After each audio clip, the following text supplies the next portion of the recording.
Okay,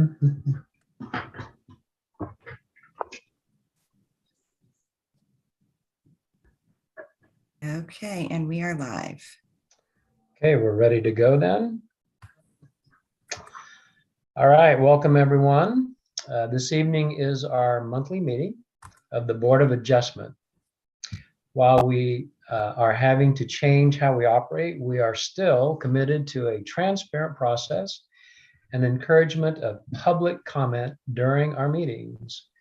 We will be accepting testimony from parties.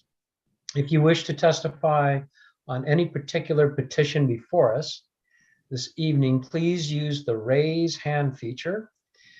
You can raise your hand at any time and we will recognize you at the appropriate time for the presentation of evidence for each case. Director of Planning, Mr. Joe Vunich, will be moderating the Zoom meeting tonight and will be asked to provide names of those individuals that wish to speak, again, as hands are raised. I would like to call the meeting of the City of Wildwood's Board of Adjustment to order. Tonight's board members who are present are, first, Mr. Bob Morris, board member, Mr. Kevin Lux, board member, Daniel Sides, alternate member, Mr. James Rubis, alternate member, and myself, Arnie Sprunger, board member and acting chair for tonight's meeting. The Department of Planning staff present is Mr. Joe Vunich, Director of Planning, and Ms. Melanie Ripto, Assistant Director of Planning. City Administrator, Mr. Steve Cross, Assistant City Attorney, Mr. Sam Beffa, and Court Reporter, Ms. Courtney Tallman are also present. First, I offer into the record the affidavit of publication pertaining to today's meeting on June 16th, 2022, and take official notice of the zoning ordinance of City of Wildwood, including Chapter 400, Article 2, authorizing and establishing the Board of Adjustments powers and duties. Okay, now let me explain the hearing procedure. Please be aware the information I'm about to describe is also provided on the Board of Adjustment public hearing procedure handout, which was available online prior and up to tonight's meeting. This hearing is informal in its nature. However, the meeting's proceedings will be recorded by a reporter for future transcription if needed. The petitioners are called in the order listed on the agenda. As the petition is called, I will ask a Department of Planning staff member to read each request into the record. Thereafter, the Department of Planning will have opening remarks and a brief slide presentation. Then the petitioner or his or her representative will be asked to state their name and address, be sworn in by the court reporter, make a brief presentation to the board explaining the nature of the requested variance, and present such evidence and witness testimony that may evidence the practical difficulties or unnecessary hardship that warrant the variance. The board will only consider the unique character of the property to determine whether they warrant the granting of the variance. The board members may ask questions to clarify the facts of the petitioner's presentation. When the board is satisfied with the material presented by the petitioner, the chair, myself, will then ask if there is anyone present online who would like to speak in favor or opposition to the requested variance. Each speaker will be asked to provide their name, their address, be sworn in, and then provide their evidence and oral testimony. Procedurally, the petitioner may request a continuance at any time during the hearing prior to a call for the vote in order to bring in additional evidence or testimony.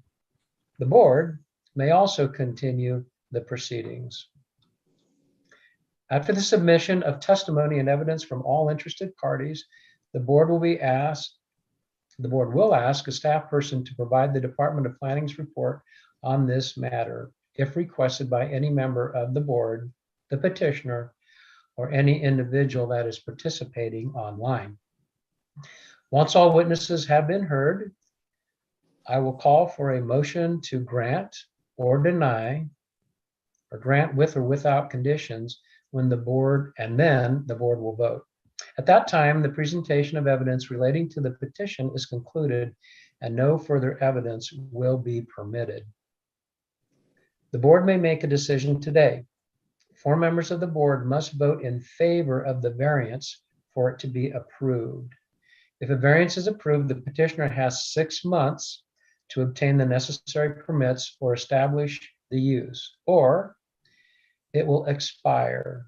If the board's decision is unfavorable, the petitioner has the right of appeal to the St. Louis County Circuit Court. This appeal must be done within 30 days of the decision. Okay, at this Mr. time, Chair. are there any questions, Mr. Vunich? Mr. Chair, Yes, if Mr. I may, please, before we proceed, I would like to, with the chair's permission, offer one small correction to the recorded minutes for tonight's proceedings.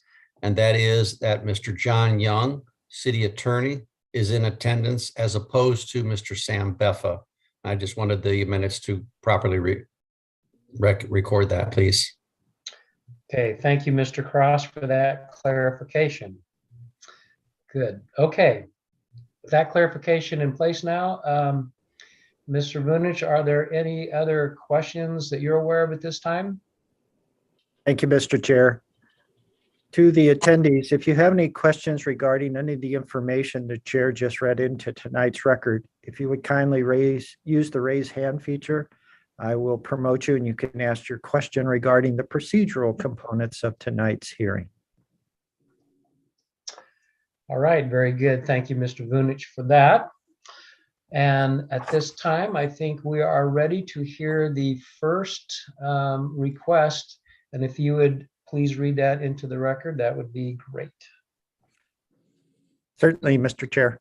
Mr. Chair and members of the board, the first request is BA 16-22, Chris and Michelle Myers, 12416 Bennett Springs Court, Apartment E, St. Louis, Missouri, care of Tim Show, 530A East Independence Drive, Union, Missouri, 63084.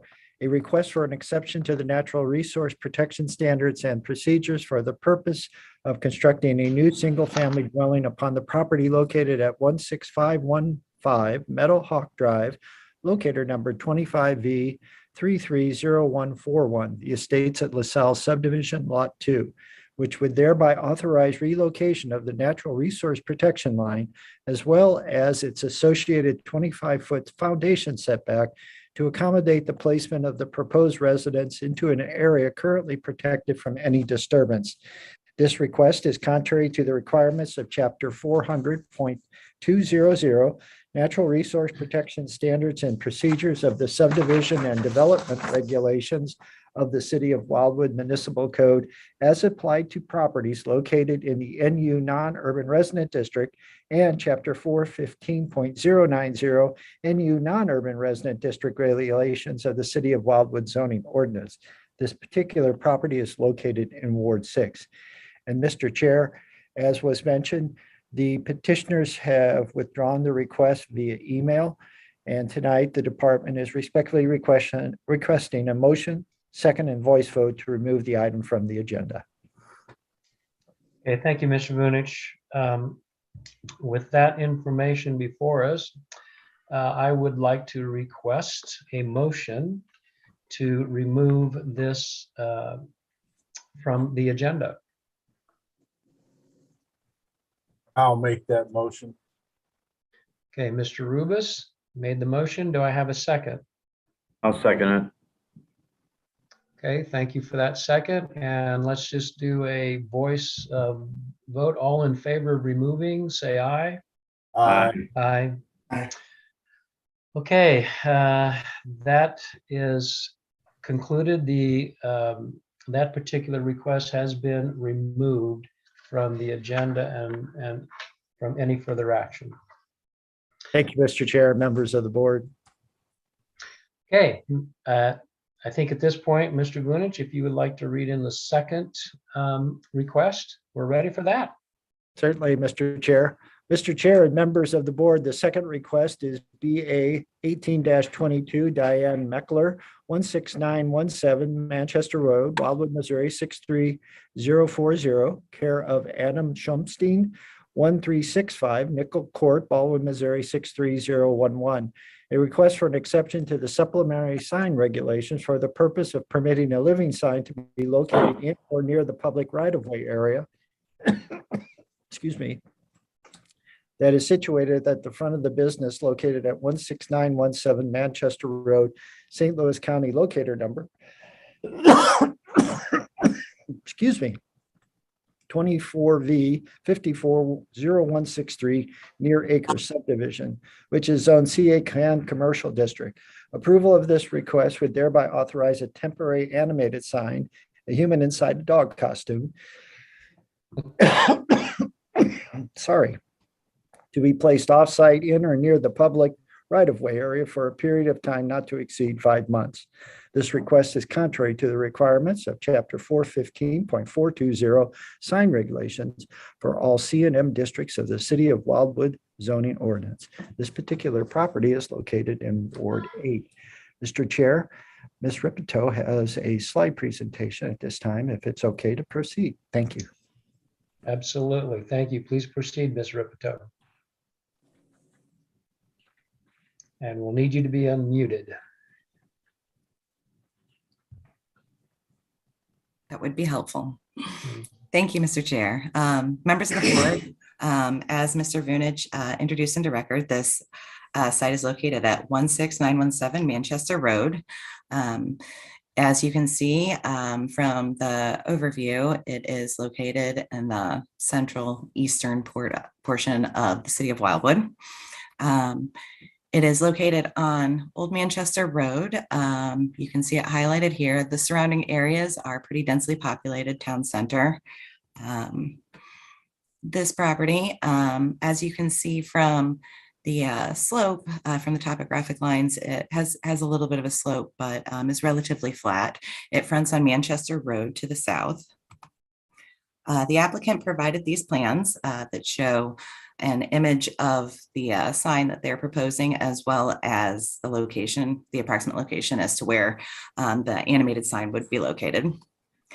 The first photograph that you see is of the building from across the street. So you'd be able to see the right-of-way and or near the right-of-way in which the animated sign is proposed. From this photograph, you are looking east down Manchester Road, Old Manchester Road, so you can see the surrounding area. And this is looking west from the same position approximately. You can see across the street where the signage is. That's the location of the site. This next photograph is across the street. It is across the street from the proposed Route 66 park. And with that, that concludes the city's presentation. However, the applicant is here and I believe has a presentation of their own. So with your permission, I'd be happy to promote them. Okay, well, before we do that, are there any questions by the board for Mrs. Ripito?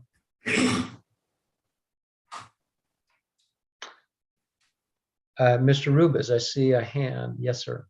Is the area that you're talking about, the dedication area, is that on grass? It's my understanding that it would be along the sidewalk and or the grass in the right-of-way in front of the site. Thank you. Yes, sir, Mr. Sides. So this question would probably go to Joe, but myself not being totally familiar with the sign regulations, is there anything in the regulations that would restrict this type of sign? Yes, Mr. Sides. There's a number of different regulations. Principal amongst those is no private sign is allowed within the public right-of-way. So having the human in the dog costume standing on the sidewalk would represent a sign in the public right of way.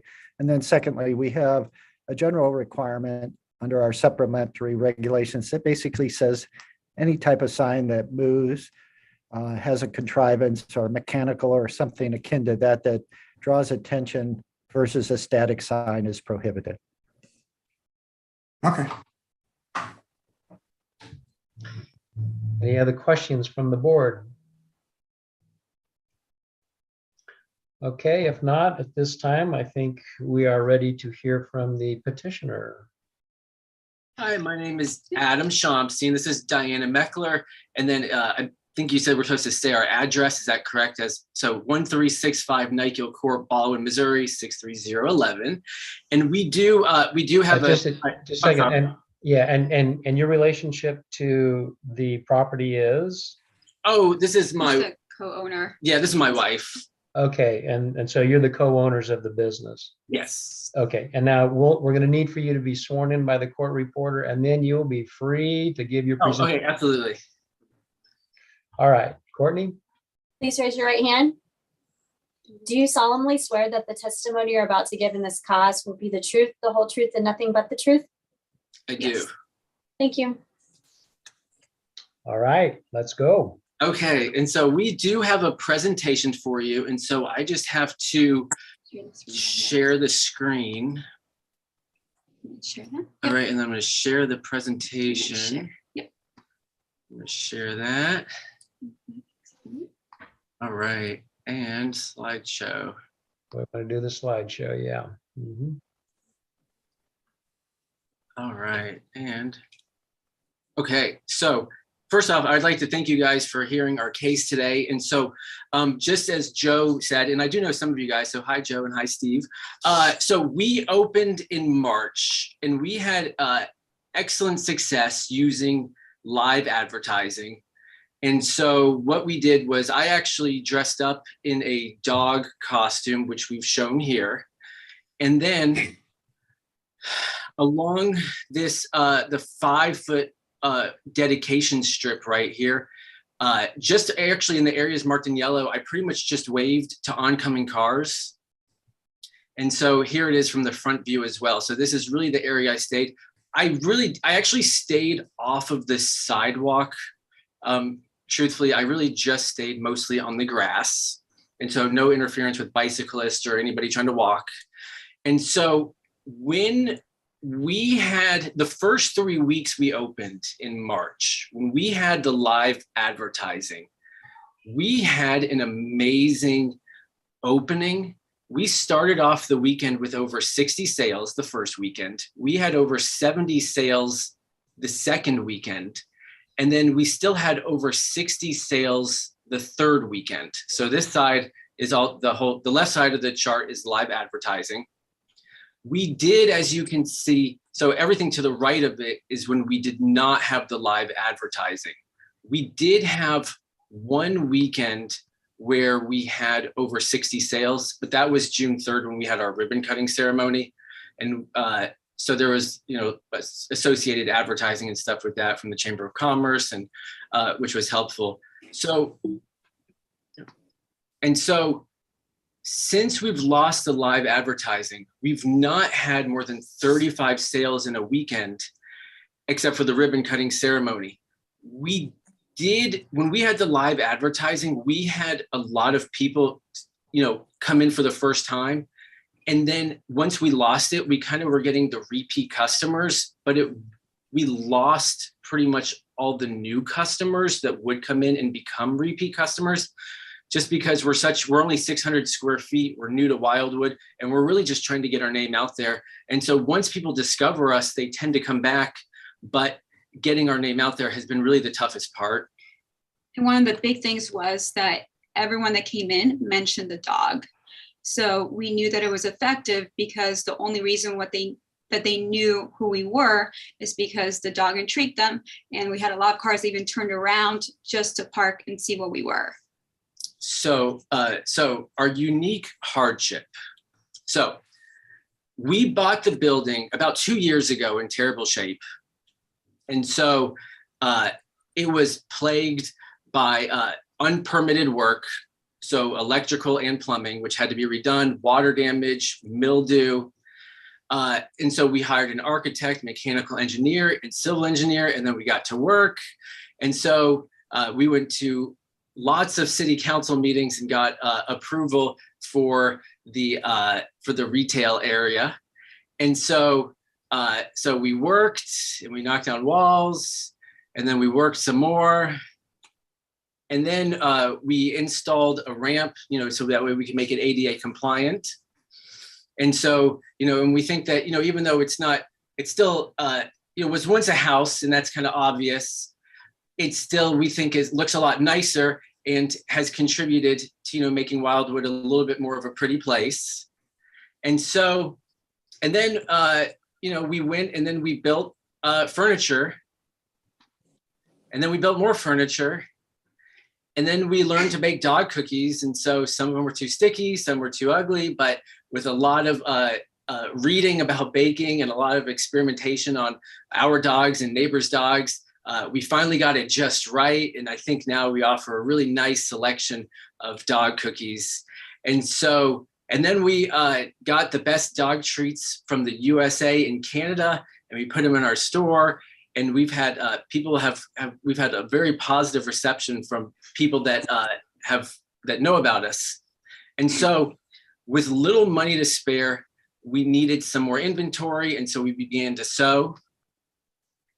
And then we made locally made collars made by us. And so if your dog's needing collars, come check us out. And so, whoops, sorry about that. And so then we finally did it. We opened up our store, and we feel like it turned out really pretty and really cute and can really contribute a lot to Wildwood. And so we finally opened, and just simply waving to oncoming customers was a real hit. It's kind of crazy how much of a difference something that small can make. And then we got the letter, which we're not allowed to have a live display. And so what was once like a very positive opening, our sales just went down. And especially after having we put in like 2 years into the building, and we put in so much money into inventory and so much time, like trying to make, this thing like perfect, that just getting our name out has really been the toughest part since losing the live advertising. So as far as safety concerns go, so it is, the speed limit on Manchester is 35 miles per hour. You printed paper. The person, when I'm in the dog costume, I will make sure to stay within the area that I have marked in yellow. So I won't go off into the sidewalk or chase bikes or bite anybody, I promise. And this is a residential area with very little traffic. In the 3 weeks that I was in the dog costume, there was no car accidents, no bike accidents, no pedestrian accidents. And so pretty much we just need your help to get our business going. And we are just asking for 5 months. And really, I have a full-time job, so I can only be in a dog costume for a limited amount of time during the day. But just because we have a feeling that our little dog store can really work out if we can just get the word out. We just need, a couple of hours, and we're only open Friday, Saturday, Sunday from 10 a.m. to 6 p.m.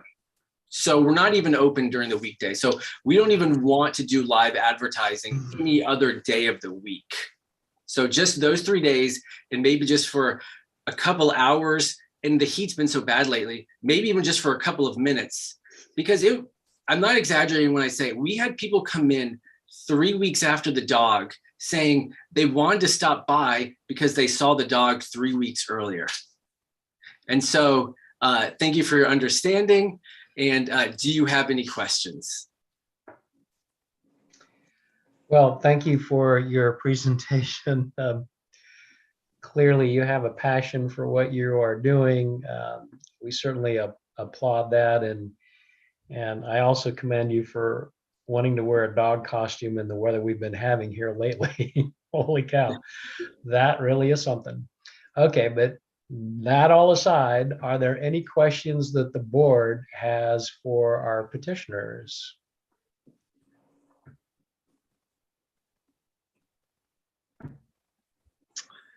Okay, right here. Yes, Mr. Sides, yes. So it's trying to get the name right. It's Diana and Adam. Is that right? Yes, yes, sir. So what's the plan after the 5 months go by? So, okay, we have gotten, so this is actually a kind of a two-phase process. So the first phase is we just opened up the retail side. We have actually gotten the second phase, which is going to be a cafe approved by the Planning and Zoning Committee. I think that once the cafe is open, people are going to, a cafe is much more universal than just a very niche specific dog retail treat store. So I think once we get the cafe up and running, which we are working on right now, we've got the engineer just finished his drawings, the architect just finished his, and we just got bids for contractors. And so once the coffee shop is up and running, I think we're not going to need live advertising anymore, because I think the coffee shop will speak for itself because it has such a big base. Yeah. And that's why we just need those 5 months. We're working. Can I go to Dollar Tree with Dad? Okay, so now I got a question for Joe on the legality. So if I remember the way you described it, you can't have an animated sign in a certain area. So my question to you is there a place in your mind on that property that he can wear his dog costume that would not be breaking the law? Yes, sir. Inside the building. Uh-huh. And that is, I thought I heard you say something about the public domain, which I took to be like the sidewalk area. So you're saying nowhere in the parking lot he's allowed to do this. That's correct, sir.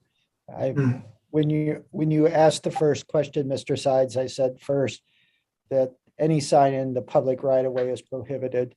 And I know Adam has mentioned that he stayed in the green space area, but one of his photographs on the slides he provided, he was standing in the sidewalk, on the sidewalk. And the other is just any type of sign that isn't attached to a monument or to a building is prohibited. Okay. All right, that answers my questions. Any other questions from the board? Mr. Rubis, and unmute yourself. I guess, Joe, did the petitioner was when they did the streetscape on Manchester, did they donate any land for the streetscape from their property? Mr. Rubis, I don't know that. I don't know the answer to that question, so I would defer to Adam and Diana if they wouldn't mind answering. Oh, I don't actually know the answer to that question, truthfully. So what I'm thinking, Mr. Rubis, is that before Adam and Diana purchased the property, that discussion regarding additional right-of-way occurred with another owner.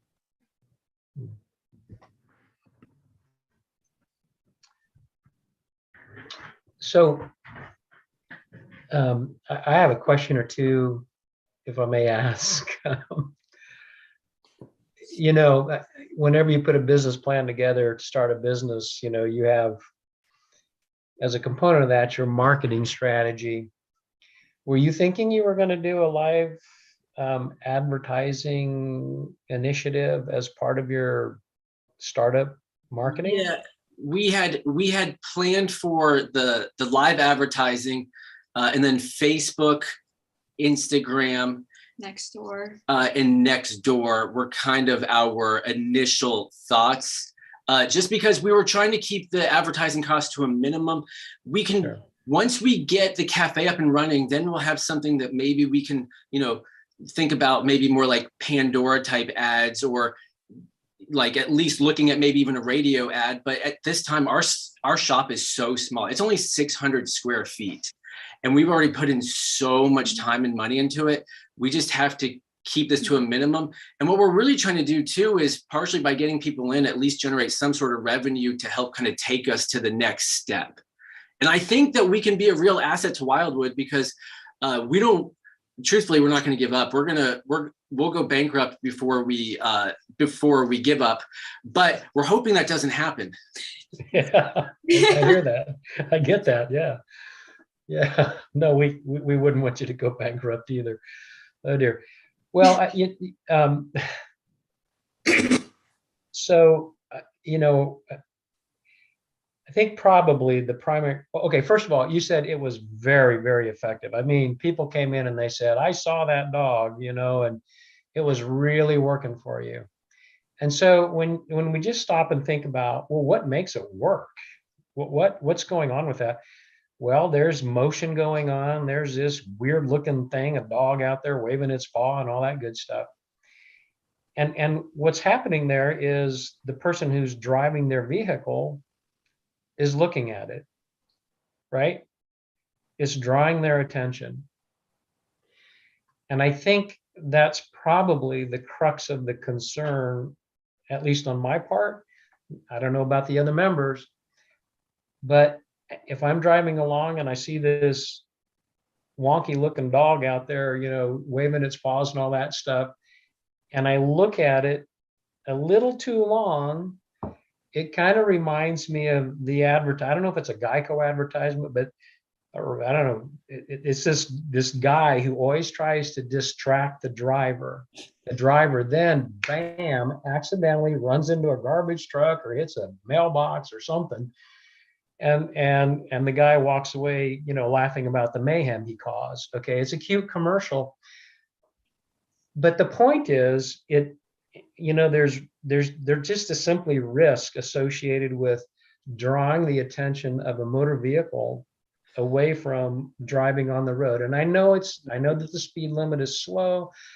Trust me, I've been up and down that area a ton. I live very close to that area. I know it's not a heavily traveled area, but not to be harsh or anything, how would you feel if somebody were in an accident or ran over some pedestrian pushing a baby with a stroller? And I'm being dramatic and I don't mean to be, but if something like really bad happened because they were looking at the dog, I'm pretty sure you guys would feel, because you seem like very reasonable, nice people, you'd feel absolutely horrible about that. Oh, You'd feel yeah. absolutely horrible about that. So I think that's the concern. I think that's what we're wrestling with, because we would love to see your business take off and go. I'm a pro-business guy, man, from day one. I want people to small business. I'm all about it. But yet I'm a little torn by the potential risk for you guys. Think about it. If somebody gets into a bad situation and they say, oh, it's because of that darn dog. Well, that's going to get ugly fast. And so I think I personally am torn. I don't know how the other members of the board are, but they can speak up for this. But I just want to share that with you. No, I'll let you respond. So I would say that, I think that there's a lot of other streets in a lot of other cities that do have live advertising that I would bet probably don't have issues, because most people that are reasonable drivers, you take a look for a second and then you kind of go on. And it's a cute dog, but it's not like, a plane, crashing from the sky where you just kind of have to stare and look. It's more like something that it's not so unique, but it's just enough to kind of grab their attention. I would say that an attractive female walking down the street is more of a hazard than our live dog, because a person's more likely to stare longer at an attractive female than they are at our cute little dog. But we don't make attractive females illegal. Otherwise, Diana here would be illegal to walk down Manchester. Wow, this is getting interesting. Okay, so yeah, no, I hear your point. There may be some who would either agree or disagree with that logic, but I think the fact still remains there's probably concern about about the safety of, of the public. So I think that's, my suspicion is that's probably the key issue here. Mr. Vunich, I'm going to ask you a question, and this you may not even be able to answer or even want to answer it, but if we had a situation where a live advertising thing was going on, and we did have an unfortunate or tragic public safety issue, a crash, something bad happens, what kind of exposure does that create, do you know, for the city? I won't ask you to talk about the petitioner because, I don't probably couldn't even address the petitioner, but does that open the city up to any kind of legal issues? Well, certainly, Mr. Chair, with Mr. Young available, our city attorney, I would defer that question to him. But I think in all instances, the city would prefer to have an illegal sign cause the problem, one authorized by our Board of Adjustment. But I'll let Mr. Young answer. Mr. Chair, if it's all right with you, I'll go forward. First, let me start by addressing just the general commentary and reminding Board of Adjustment that a variance must be justified based on the unique nature of the property. So the safety issues, the entire purpose behind the regulation is safety issues. So the question ultimately for the Board of Adjustment's consideration, is there a unique attribute to the property for which the sign is being requested, the moving sign, the live sign, that justifies a deviation or a variance from that regulation.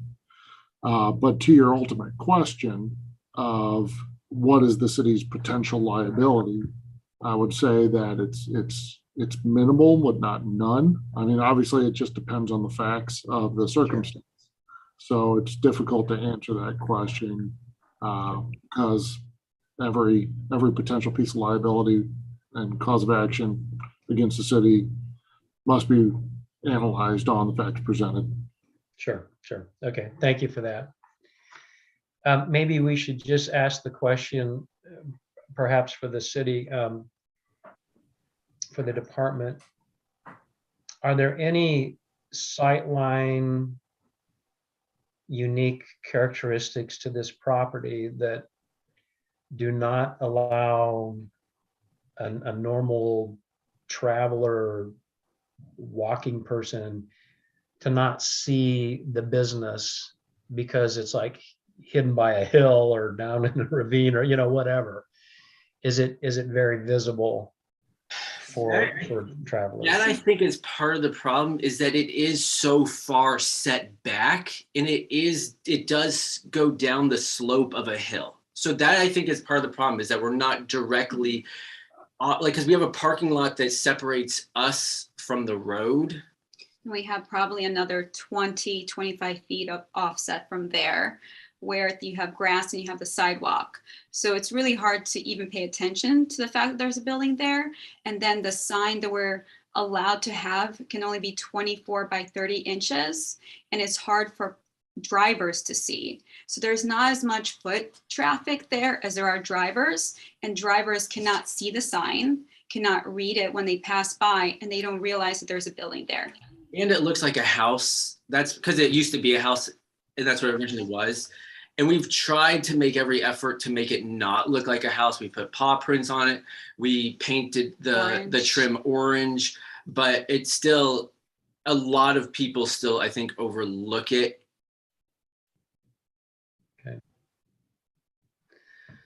Okay. All right.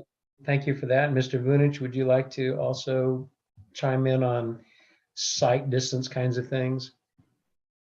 Well, Mr. Chair, in the department's report, we note in the findings of fact that Manchester Road in this particular instance is the ridge line. And so from that perspective, it and the surrounding properties have good visibility because they're high.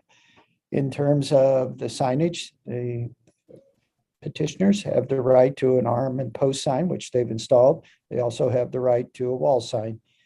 Additionally, beyond that, they have done a creative job of identifying the building as their place of business. And certainly the paw prints, the colors they've chosen, and additional items that have been added certainly draw attention to the structure. So from the department's perspective, it's as visible as any property on Manchester Road. And so there's really nothing truly unique in this particular instance. Okay, thank you, Mr. Vunich. You're welcome, sir. Okay, Mr. Rubus, you have a question, comment, or comment? In the agenda, it says this request is contrary to the requirements of chapter 415.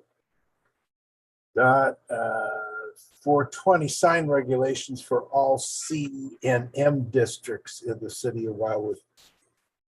Is there any place in Wildwood where a live sign would be permitted? No, sir.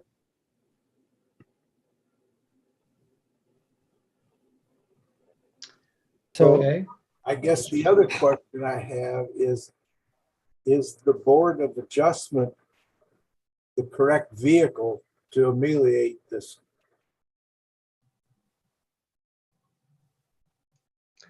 well, Mr. Rubus, it is one of two locations. The city council would be the other, amending the regulations to allow such signs.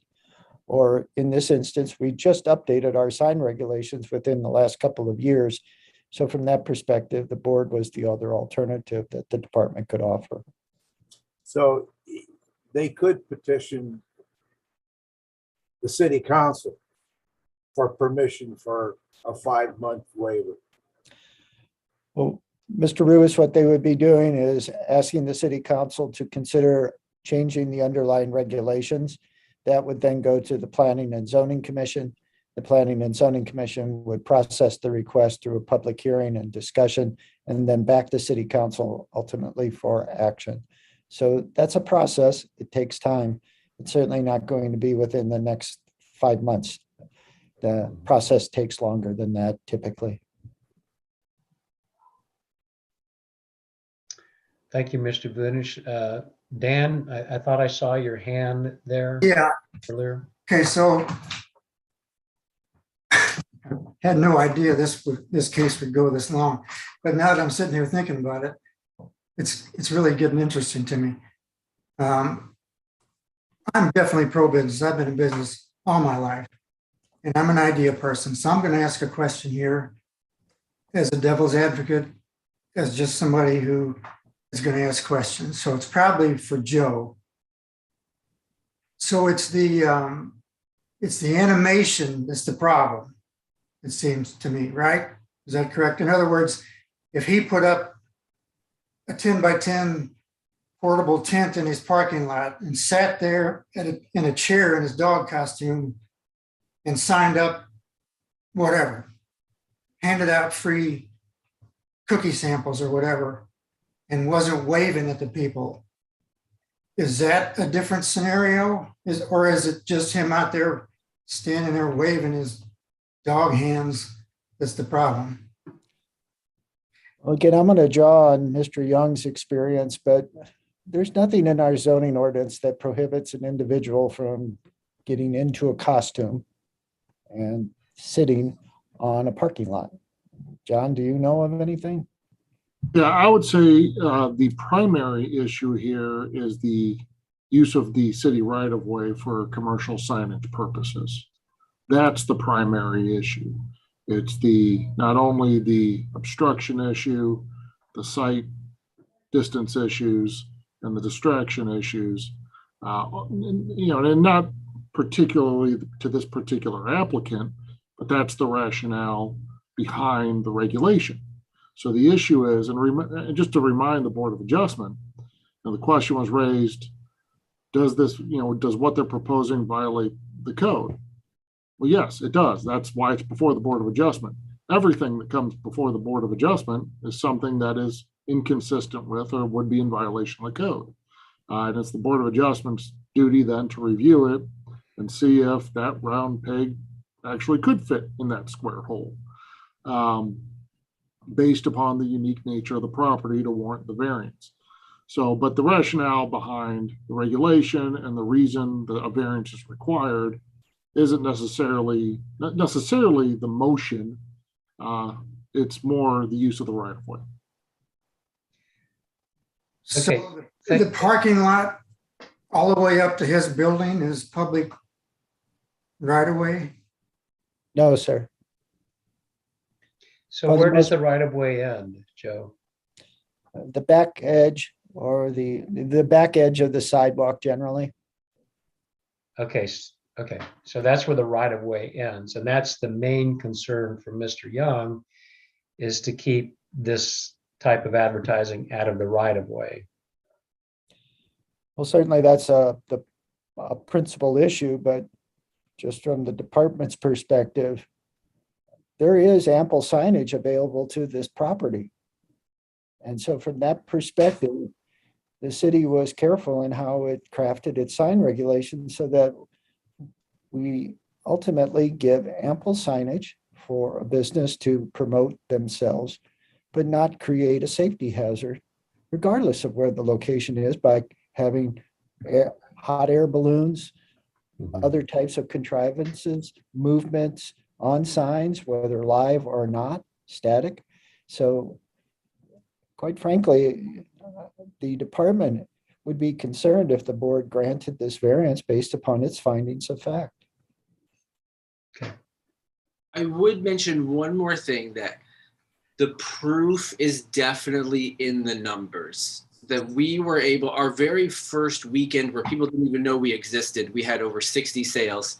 And then the second we lost the live advertising, our sales never, got over, whatever I said, it was 35 in a weekend. And so the proof is definitely in the numbers.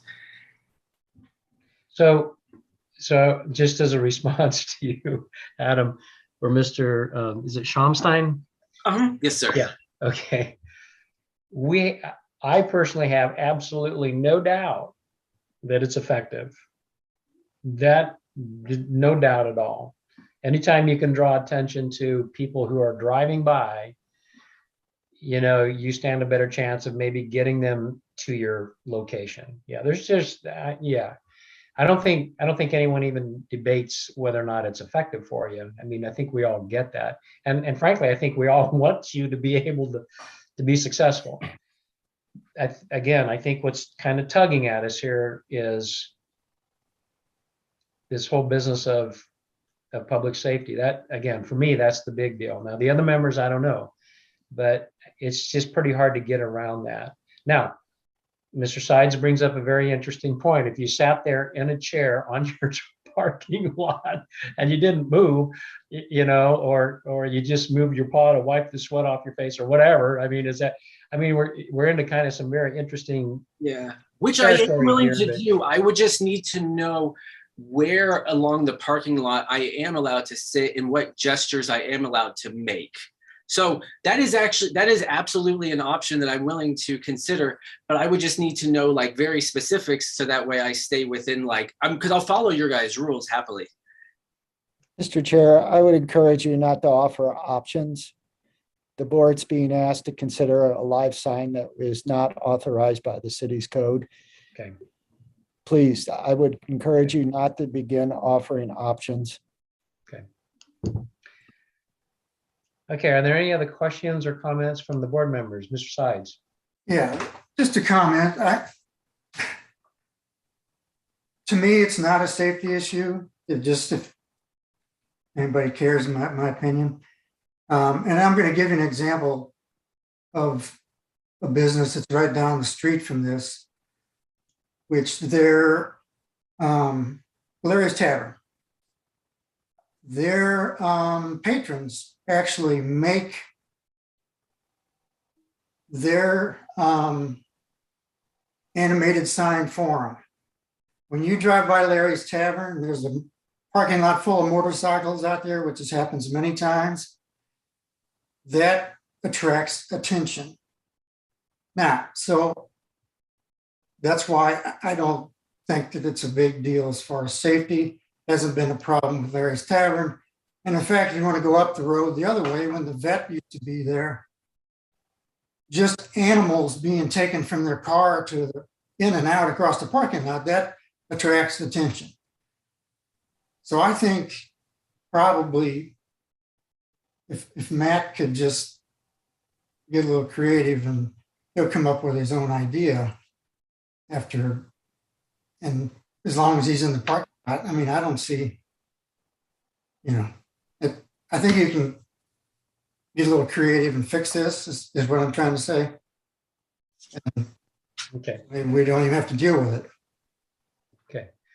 Well, yeah, we'll have to deal with it some way, but yeah, what he chooses to do after that, I guess will be up to him, right? Or them. Okay, are there any other comments from any of the other board members?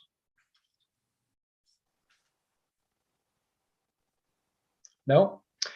Okay, at this point, I'd like to open up the meeting to anyone who would like to speak in support or against the request from the audience. Mr. Vunich, are there any? Mr. Chair, thank you.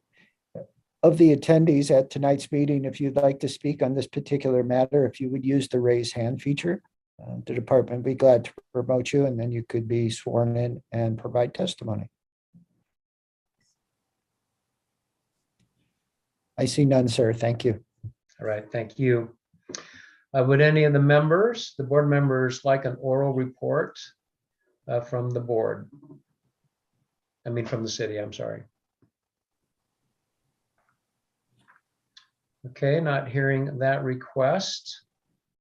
I think at this point we are ready to close the proceedings and ask for a motion to either vote in approval or denial, or approving with conditions.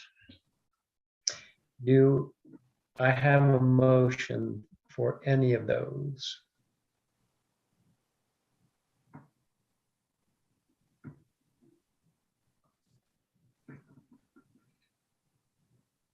Well, I'll make a motion to deny according to the written guidelines of public, that type of sign in public access. So according to the technical legality of it, I would vote to deny.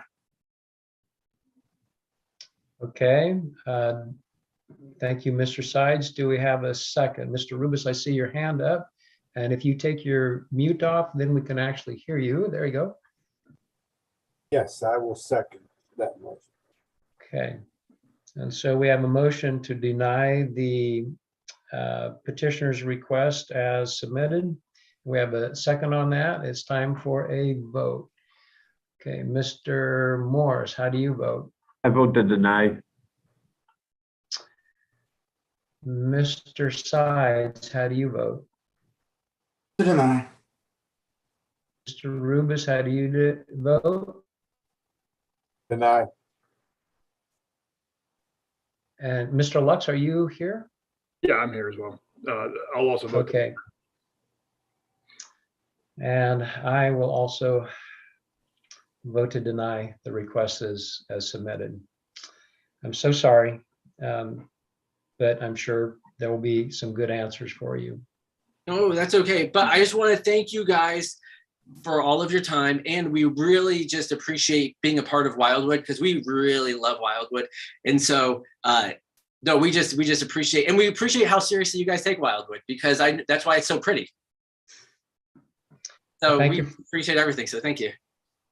Well, thank you for your kind comments. And again, we wish you all the best. I hope your business goes well, and you'll find some other answers that will be just as effective for you. No, thank you so much. And we definitely appreciate all your suggestions too, Dan. And so, but we'll be very creative, but within the law. There we go. If we're not, just a simple warning is all we need, and then we'll stop, I promise. Okay, all right. Well, thank you so much for your time. All right, have a good day. Bye. Right. Good evening. Bye. All right, Mr. Vunich, if you would be kind enough to read the next request into the record, we will proceed.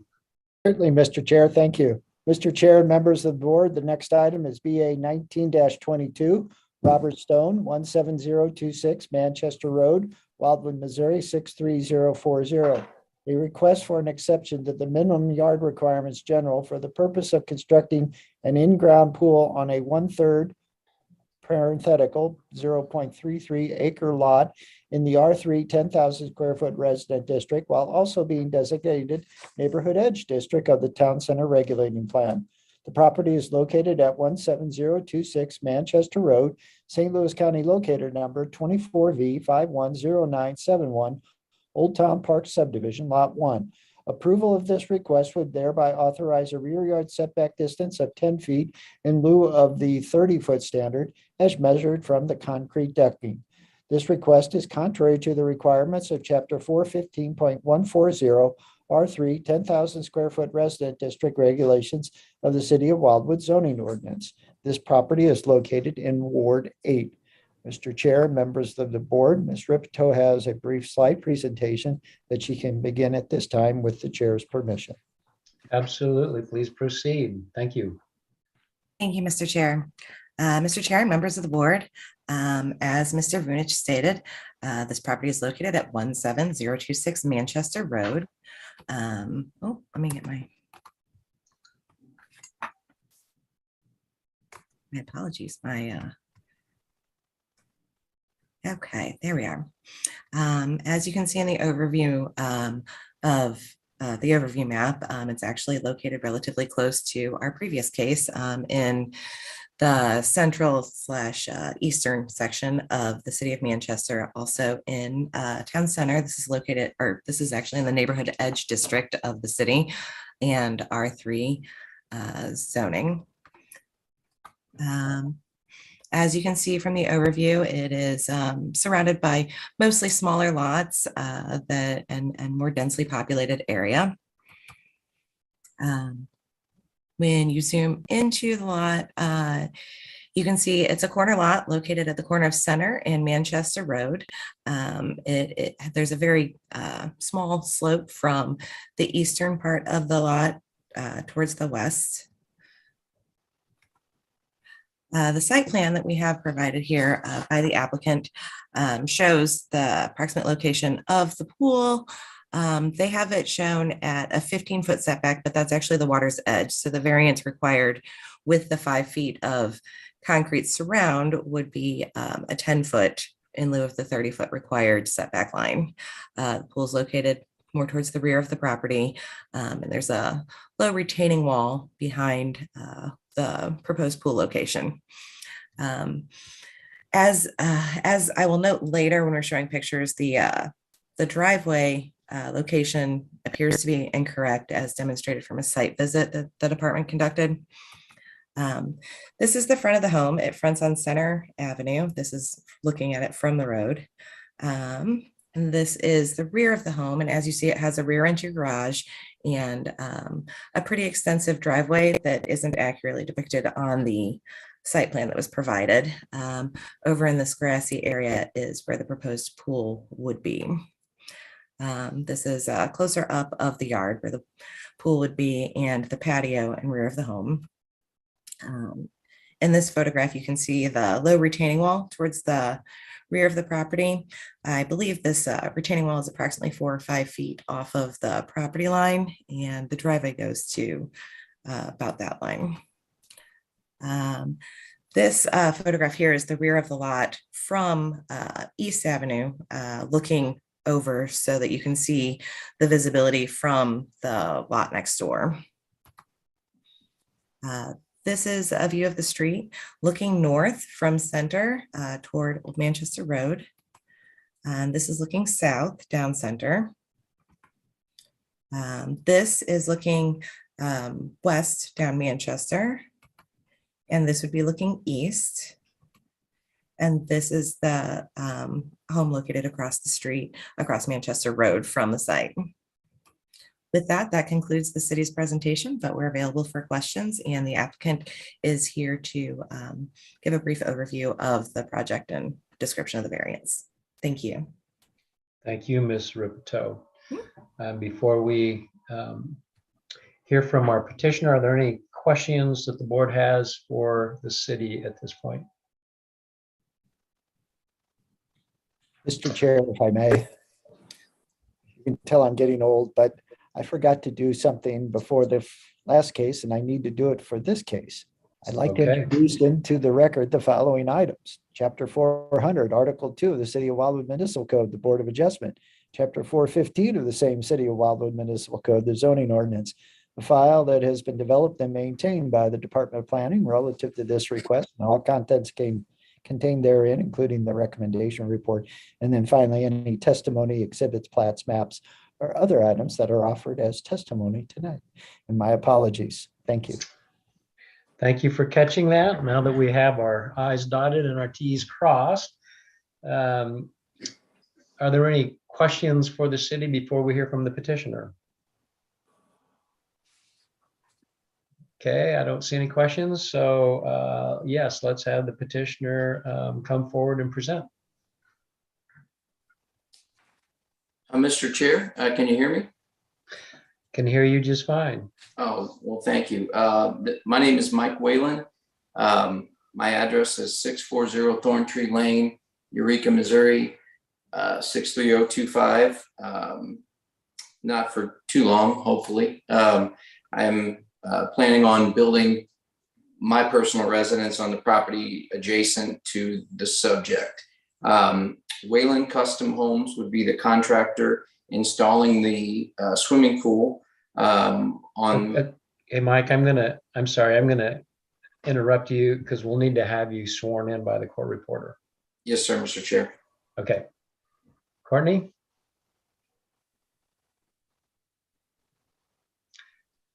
Ms. Tomlin, are you there? Can you hear me? There we go. Yep. Do you solemnly swear that the testimony you're about to give in this cause will be the truth, the whole truth, and nothing but the truth? Yes, ma'am. Thank you. Thank you, Mr. Whalen. Thank you. And I'm sorry about that. So Whalen Custom Homes would be the contractor hired to install Mr. Stone's swimming pool.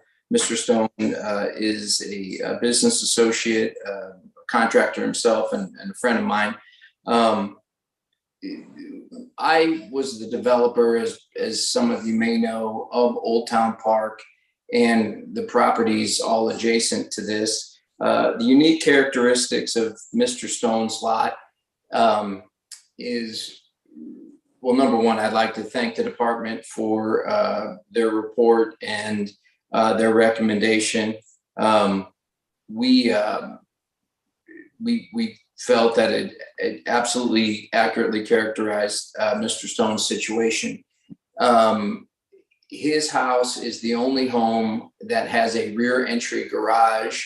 And as Ms. Ripito stated, yes, the driveway is larger than as depicted on the site plan. And really that was for the safety of ingress and egress. But given the rear entry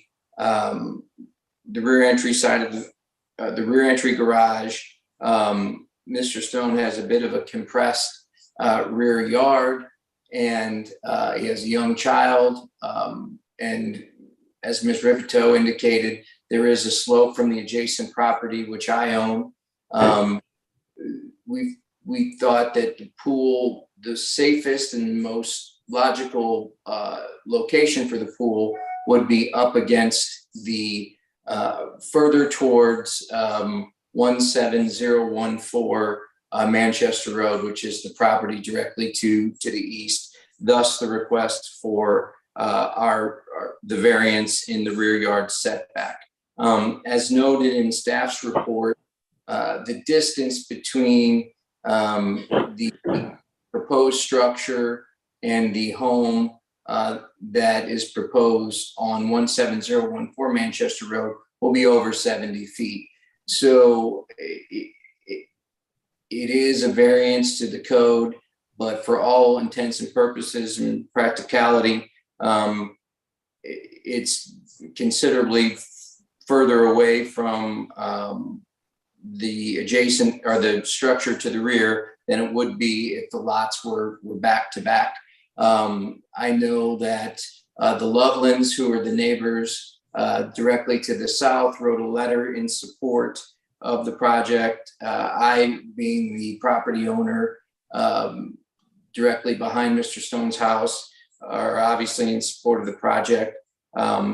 We think it's the safest, most practical location, and we agree with the department's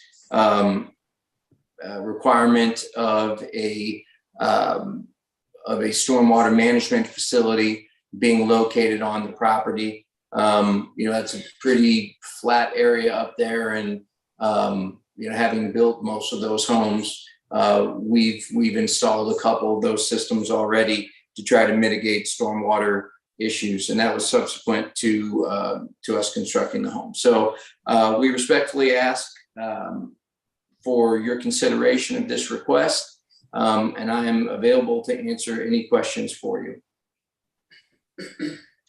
Thank you, Mr. Whalen. Appreciate that. At this time, are there any questions for Mr. Whalen from the board?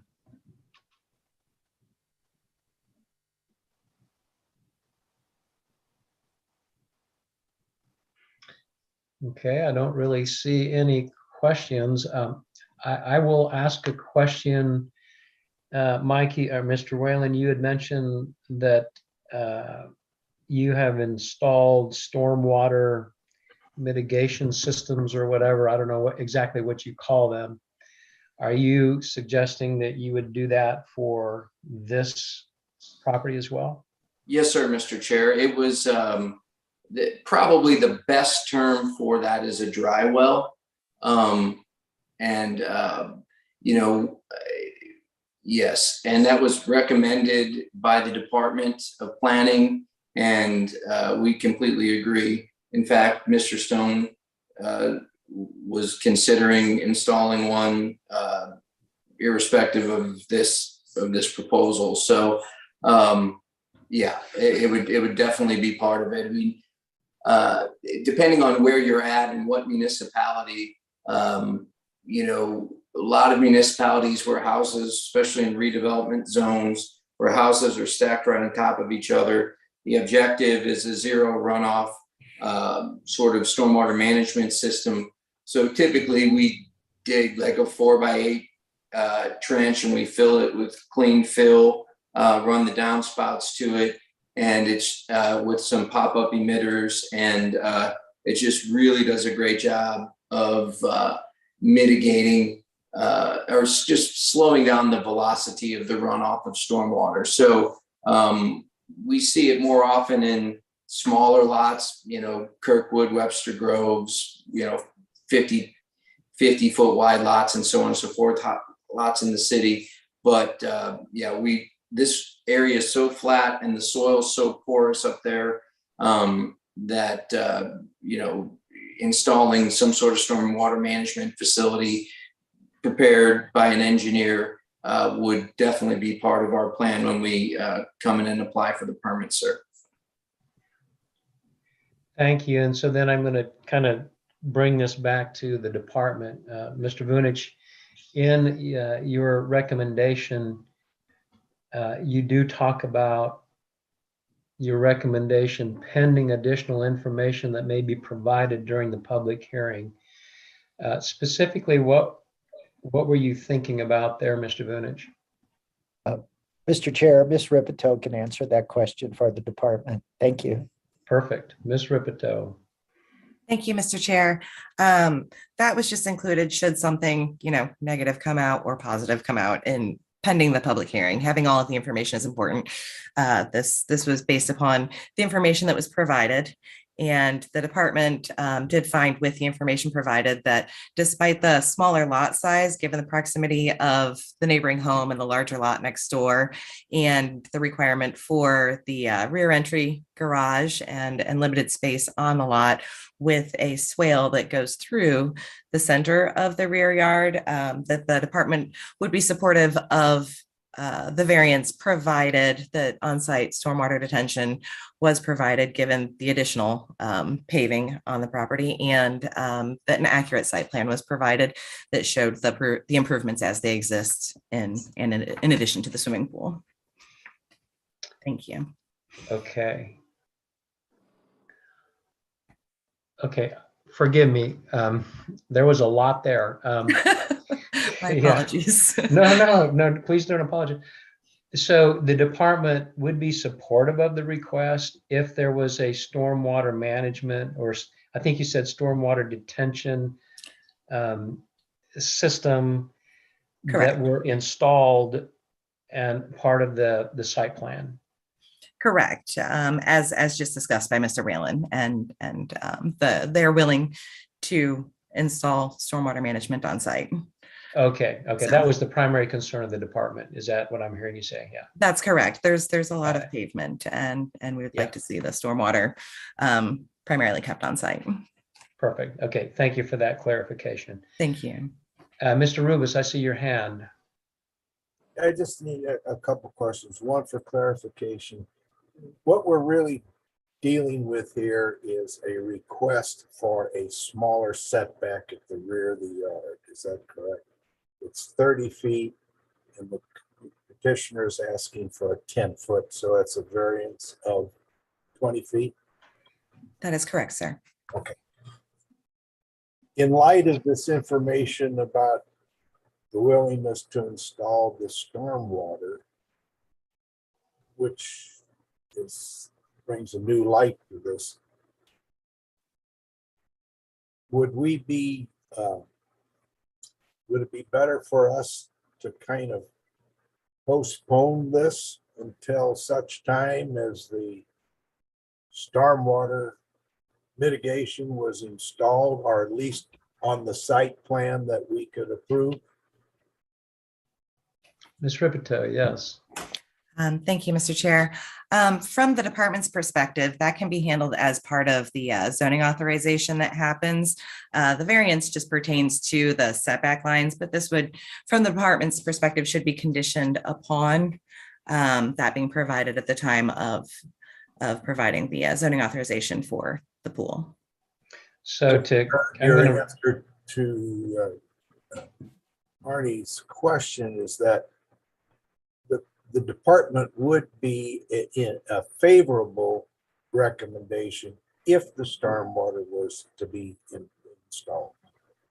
Or required as part of the Yes. this approval, conditioned upon this approval. But yes, that is correct.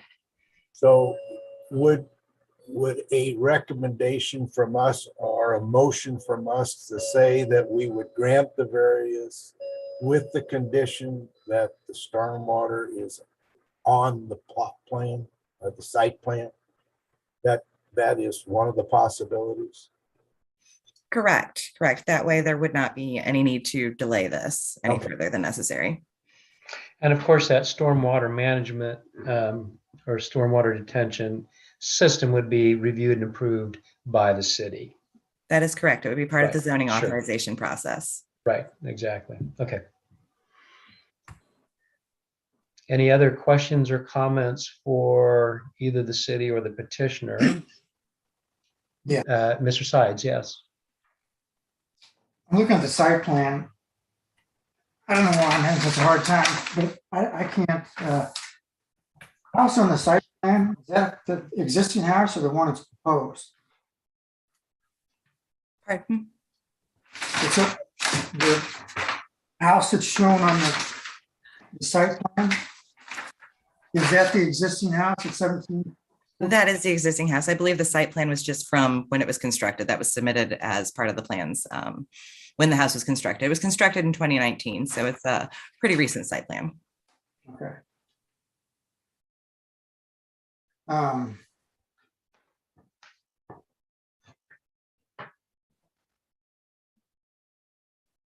Well, that puts the pool pretty far out there from the house. I mean, the way I'm seeing it, I don't quite understand. So, Mr. Whalen, can you tell me,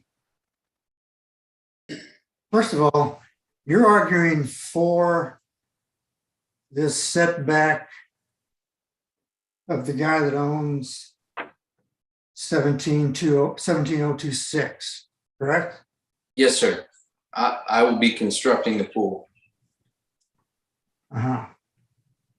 And you're also going to build a house in that empty lot, is that right?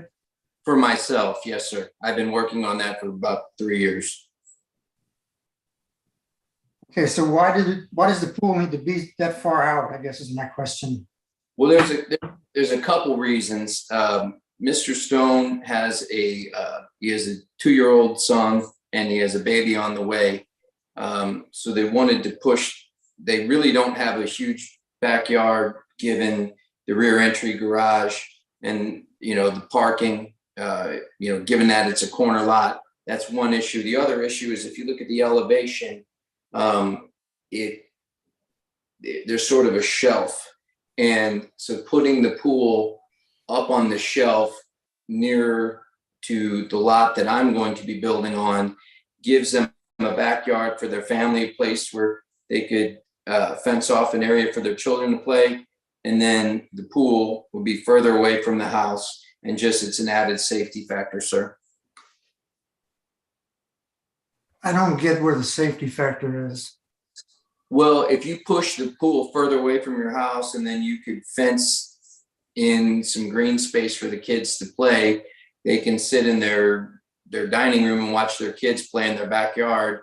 But the pool's further away from the house. They don't walk out their backyard and then have immediate access to the pool. So we probably put in 20 pools a year. It's pretty common for our clients to want to distance. St. Louis County's minimum requirement for an in-ground swimming pool is that it be 10 feet off of the structure. And in almost all cases, our clients want to push them as far back as they possibly can. Given the topography and just the way this backyard is laid out with the driveway and all that stuff, there's a pretty discrete area where the pool could be, and pushing it back keeps it further away from the egress door from their house, which is the safety factor. But also there's just the way the topography lays, it's a more efficient way to install the swimming pool. The further you push it back, the more sense it makes. So, Okay, so I'm looking at top view of Google Maps right now. And I'm looking at, so what essentially is his backyard. I mean, to yes, sir. What perfect place for a pool, but so well, good. In essence, he wants it all. Is the way I'm taking it. I think I don't buy the safety part of it. That's kind of irrelevant. But I don't. I have a real problem with these, especially in Wildwood and the smaller. It's an issue on big lots. It's a bigger issue on small lots when you start taking these setbacks away. And I know you say you're going to be building the house next to him. Well, that's fine. That doesn't mean you're going to live there forever or he's going to live there forever. It's going to affect who lives there next. I'm not seeing. I understand, sir. There's a lot to it. It's a corner lot, which gives you a double front yard setback. And, when we were developing Old Town Park, we were required to do detached rear entry or side entry garages. So that was a city requirement. This lot, just given the topography and the height over Manchester Road, the only way you could put the garage, the only way you could even build a house on this lot without, you really couldn't even face Manchester Road, was to do a rear entry garage. So when you go look at it, and sir, I'd be happy to meet you over there and show it to you. The turnaround the driveway pad and eats up a significant portion of the lot. And I don't think it, and I mean this with all due respect, I would not dismiss the safety factor. I would not want my child to be able to open my back door and, have immediate access to the swimming pool. The more barriers you put between your egress door and your swimming pool, the safer it is. The more time you have to react. Once you have an alarm on your back door, somebody opens the door, you have more time to react and get out there if a little kid goes in the backyard. So the further the pool is away from the house, the more the safer it is. So I respectfully disagree with you on that. But I don't think that the Google map picture does it justice. I think if you saw it and you looked at it in person, sir, you'd probably feel different. Well, I doubt it, but I'm just going to go back to my original. The safety is irrelevant. I don't know why. In fact, I don't think that should even be a part of this discussion for the board, because people choose to have their houses as close as possible. In fact, there's a pool right next door, or one house down where they did exactly that. So it's really a call on the people who are building the pool. So I don't think the safety issue is relevant. I just don't. That's my opinion. And I see what you're saying about, obviously the driveway takes up a lot of the road, but a lot of the yard, but that also kind of becomes the premier lot of that whole place. Especially if they're able to have a backyard and a pool. So I'm just not really leaning towards what you're saying here. I appreciate that, sir. I respect it. Yeah, but I have no more questions, so you can move on. Yes. Well, I think there's another factor too, and I hear what you're saying, Dan, about,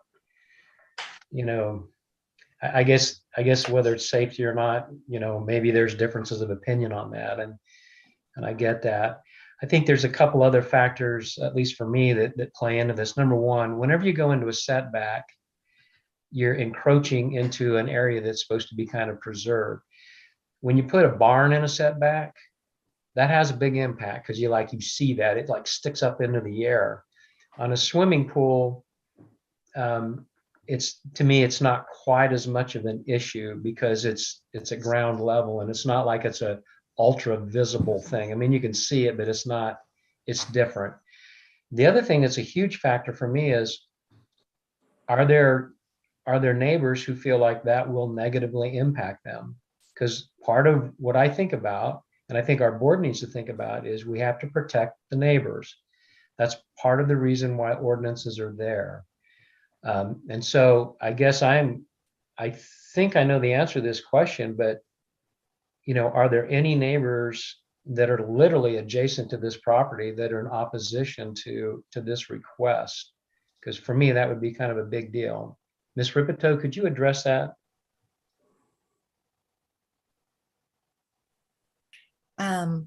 Yes, we did receive a comment from the Lovelands that said that they were their next door neighbors and that they were in support of the location of the pool. However, that being said, they would be more impacted by a side yard setback than the rear yard setback. And then Mr. Whalen, who owns the property behind, would be more directly impacted than the neighbors to the side yard.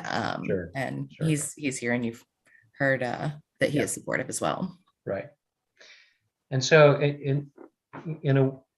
for me, whenever affected neighbors are okay with it, that's a very important component of the decision process. Any future people that would come to purchase Mr. Whalen's property, should he move to a different location, they would be able to see what's in front of them. And if they feel like that's a detriment to purchasing Mr. Whalen's property, well then, that's really kind of a risk that Mr. Whalen is taking in terms of being able to sell his property. But at least at least any future owner would be aware of what quote they were getting themselves into. So I think those are factors we need to think about too. I'm not saying that they're complete factors, but they are things to consider. And I do hear your comment, Dan. I was almost wondering the same thing. You probably could move the pool forward. You probably could do it. It may not be quite the best scenario, but it's probably doable. I just don't know if it really adds value in this case. But anyway, Mr. Moore, should I see your hand at all, or? Okay, Mr. Ruiz.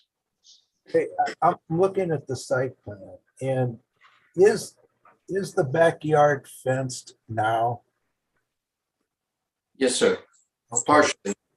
Okay, so there is an area that is fenced in to prevent anybody from in that area to get out without having to go through a gate or something, right? Yes, sir. Okay.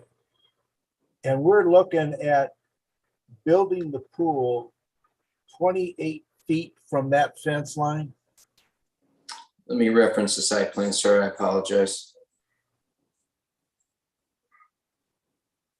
So we're looking at constructing the pool 15 feet from the rear fence. And when I say the pool, I'm talking about the water line. 10 feet, the concrete apron for the pool would be 10 feet from the rear property line, sir. The 28 feet that you're looking at is the width of the pool, sir.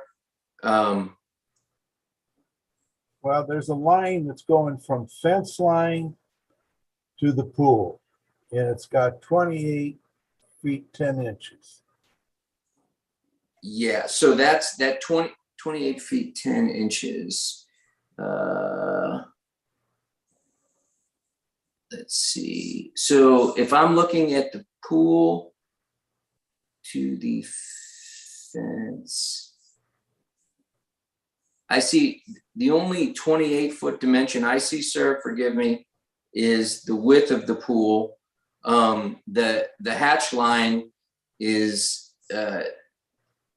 near the property line, but if you start at the front of the pool is 14 feet deep, and then the apron of the pool is 5 feet.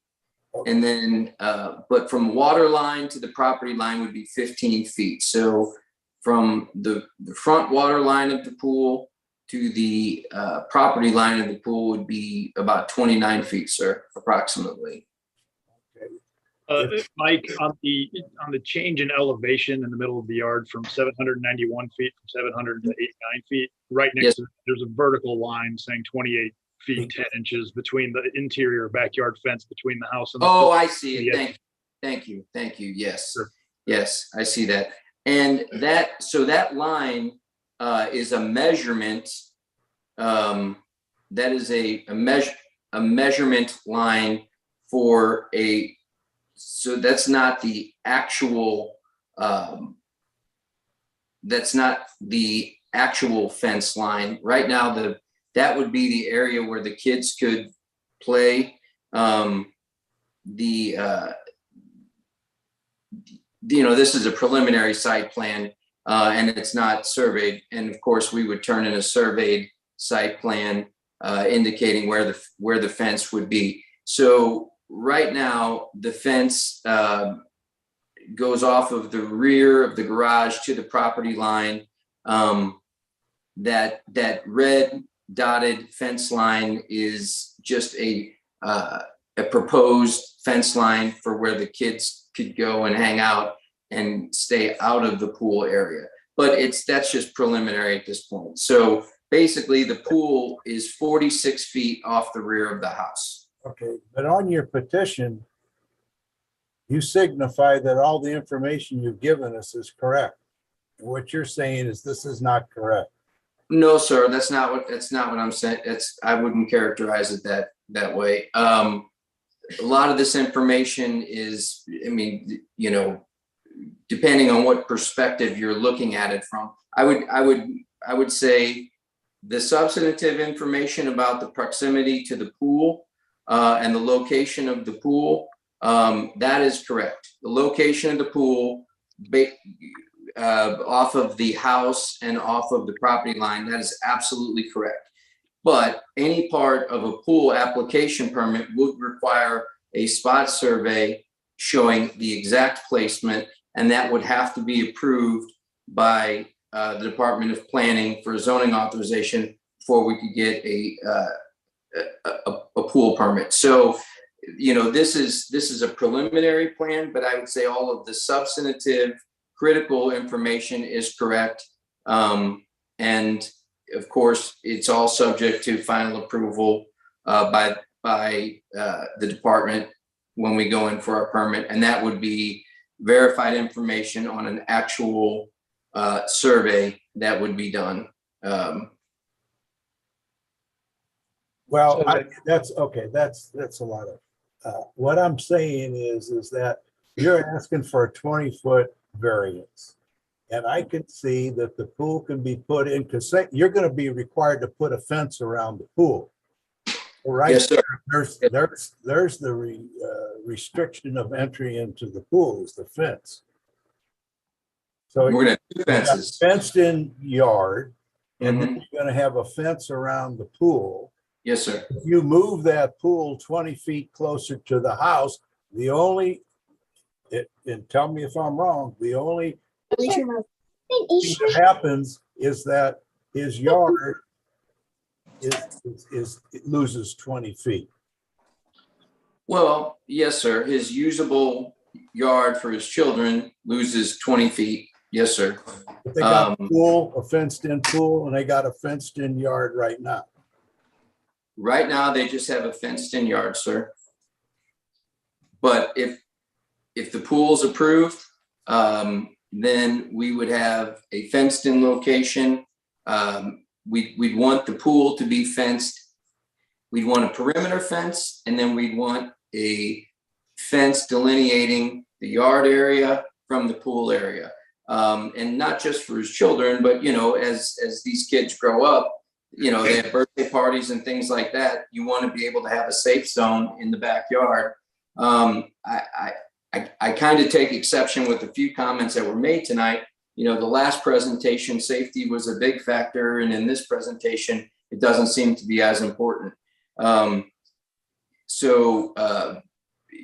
looking at the fact that you're asking for a variance, and the board is to make a decision based upon the unique features of the land. Yes, sir. Structure. And that's Yes, sir. what I'm talking about. Yes, sir. I don't see anything unique. It's just that they want more backyard. Well, the unique characteristics of the yard, sir, it's a corner lot and it's the only rear entry in the neighborhood. That by definition is unique. I don't think you could show me one other house like this in the area. But It's unique. that doesn't impact the pool. It absolutely impacts the pool, and it impacts the size of the backyard. So what I'm hearing Mike say is, if they didn't have the rear entry garage to deal with, they would have a whole lot more area available to locate the pool. I think that's what I'm hearing Mr. Whalen say. Am I getting Yes, that sir. right? Yes, sir. Yes, sir. So because they have that back entry garage situation, there's not very much room to put in the remaining features that you want on the property. And the question is, yeah, they probably could move the pool forward, probably could do it. I mean, Mike's a very creative guy. I'm sure he could figure out how to get it done. But what that does then is you're right, Mr. Rubis, it basically changes their backyard situation, almost removes the backyard or a good chunk of the backyard. And what's left of the backyard is now going to be behind the pool. So now it's like putting the pool in the middle of your backyard, which probably, ideally isn't what you would want to do. You'd probably want to put it either all the way to the side or to the back or whatever. You wouldn't want to try and break up your backyard area. I think that's what the petitioner is going for, is to try. Yes, sir. Yeah, okay, all right. So the Well, question is that a hardship or not, or is it, To and I piggyback, struggle with that question too. A lot of these is what's to the piggyback hardship? on what Jim was saying, according to the site plan, it's exactly 20 feet from the proposed fence line to the proposed concrete skirt. So there's your 20 feet. If you just put it against the fence. And I mean, you can't, the fact that he has the type of driveway and entry that he has really doesn't, I don't see how that's a hardship. He's got more yard than anybody on that, in that line there. That's not true, sir. That's Well, not true. according Yes, to that's what right. I'm looking at on Google Earth, it is, and in fact, there's two houses down, there's a pool right against the house. And And they got a variance too for theirs. they got a variance there. Yes, sir, for their structure. Yes, yes, they did. And this is a corner lot. So you have a front yard, you have two front yards. So not only do we have two front yard setbacks, but we have the amount of space of the rear yard. What the chairman said was spot on. Most of Mr. Stone's backyard is the driveway, and that's because it is a unique lot on a corner and with two front yard setbacks, because it's half the house faces Manchester Road, half the house faces Center Avenue. And if we push the pool forward, yeah, we could push the pool forward, but then there's no room for his kids to play. And he's got a bunch of useless backyard, a bunch of useless property behind the pool. This is, I hate asking for variances. I've been in this business for 20 years, but this doesn't hurt anybody. This doesn't adversely impact anybody. This is about so small of an impact on the area, the neighbors, but it's a huge impact for Mr. Stone and his family, and most likely the next family that buys this. And I understand that's what the board's here to consider is, okay, we've got this corner lot. You guys want to do what's best for your constituents. The ordinance are written for a reason, but corner lots are always a challenge in every development. And we feel like this request is not having an adverse impact on the neighborhood, on the neighbors, on anybody's value. We don't like having to ask for variances. If we didn't think this was important, we wouldn't be here asking for it, sir. So I understand having philosophical problems with things, but if you came over and saw this, you would understand it exactly. We respectfully ask for a motion to approve it. The Department of Planning and Zoning the Department of Planning gave its recommendation, and I would respectfully request that you consider their input and put this to a motion to approve. You consider our concern philosophical? Yes, sir. Really? Yes, sir. Well, any matter of. Mr. Chair, Yes, sir. we've had a lot of discussion. We have some people as attendees. I'd like to at least offer them an opportunity. Okay. Yeah, I think at this juncture, it's to summarize, I'm going to do a quick summary, an attempt at that, and then maybe it would be appropriate to move on unless there's some new material that we really need to review. But Thank you. thank you, Mr. Vunish. What I've heard so far is that there were some concerns by the department. It's centered around stormwater retention and runoff and that sort of thing. Mr. Whalen has committed to including that as part of the plan. So from the department's perspective, if I understand correctly, they were supportive of this variance if it had the stormwater mitigation strategy or plan or system put in place. Okay. I know there's some question about whether or not the pool could be closer to the house and whether the yard is important or not important and those sorts of things. And I guess we've heard that, and now it's just something that we will have to consider. But I think at the end of the day, you know, the question is whether or not we feel like the department's recommendation with the stormwater, you know, is the correct one. But before we get to all of that, let's now listen to those who would like to speak on behalf of this. Well, Mr. Chair, I'm not sure if anybody would like to, but we always offer that. So to those attendees that would like to speak on this particular matter, if you would please use the raise hand feature, the department can then promote you. You can be sworn in and then participate in the discussion. Thank you. And we'll just give a second or two to see if anybody would like to speak on that. Thank you, Chair. Okay. Okay, and I'm not hearing anything, Mr. Vunich, so I'm going to assume that there is no one that would like to speak from the audience.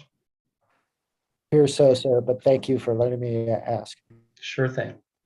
At this time, I would like to offer an opportunity to hear an oral presentation of the department's report by the board if they were so or are so inclined. Would anyone like to hear that? The answer. Wait, say it again. Right. So there's an oral presentation of the department's report. In other words, what the report that I think that you received in your email, they can go ahead and do an oral presentation of that if you would like. I don't think it's any different. I don't think so. I guess my one last question. If the pool was brought closer to the house, would there be a need for the storm drainage issue that has been talked about so much? Or is it the pool that's causing that? Ms. Ripito. Thank you, Mr. Chair. The amount of impervious surface that the department wasn't aware of is partly to contribute. However, when installing the pool, it's going to require pool decking around it, which would then be more impervious surface. And so, yes, it would be required either way, but that is correct. Okay.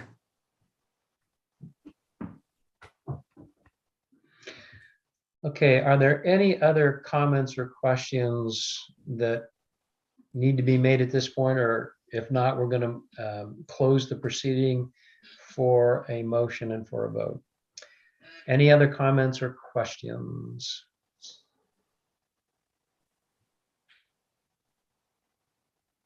Okay, thank you all for letting me know about that. So we are going to, at this point, close the proceeding, and I am going to ask for a motion to approve, or a motion to deny, or a motion to approve with conditions such as was discussed earlier about the stormwater management as an example. Okay. Would anyone like to make a motion at this time? Please. I'll make a motion to deny. Yeah, I was on mute. I'll go ahead and make the motion to pass it with the condition that there be an approved stormwater mitigation plan or improvement plan issued before the variance is granted. Okay, well, there was a little bit of a bump there, but Mr. Lux, you made a motion to approve on the condition that a stormwater management plan be in place and approved by the city and put on the site plan prior to any construction. Correct. Okay, do I have a second on that motion? I'll second it. Okay, thank you, Mr. Morris. Okay, we will take a vote. Mr. Morris, how do you vote? Yes. Mr. Lux, how do you vote? Approved. Mr. Rubus, how do you approve? How do you vote? I'm sorry. And you'll need to take you off mute there. Approve. Mr. Sides, how do you vote? Well, first, I just want to say that technically my motion came through first, but I'm going to vote to deny. I disapprove. Okay. It makes sense. I'm sorry. I said, does that make sense? Uh, Because like I said, I mean, technically my motion to deny was put forth first.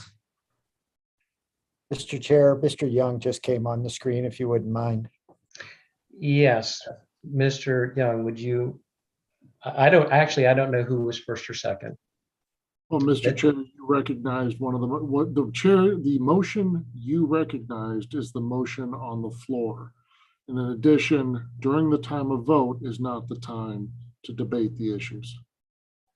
Okay, all right. Yeah, I wasn't sure how to handle that. So,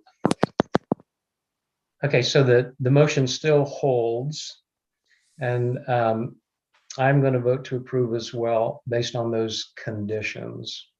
So we have 4 yes and 1 no. So therefore, Mr. Whalen, your variance request has been approved with those conditions stated. Okay. Thank you very much. All right. Thank you, sir. All right, I think we are ready to, so the motion is approved. Mr. Vunich, would you now please read the next request into the record? Yes, sir. The next item is 20-22 Metro West Fire Protection District, 17065 Manchester Road, Wildwood, Missouri, 63040, care of John Bradley.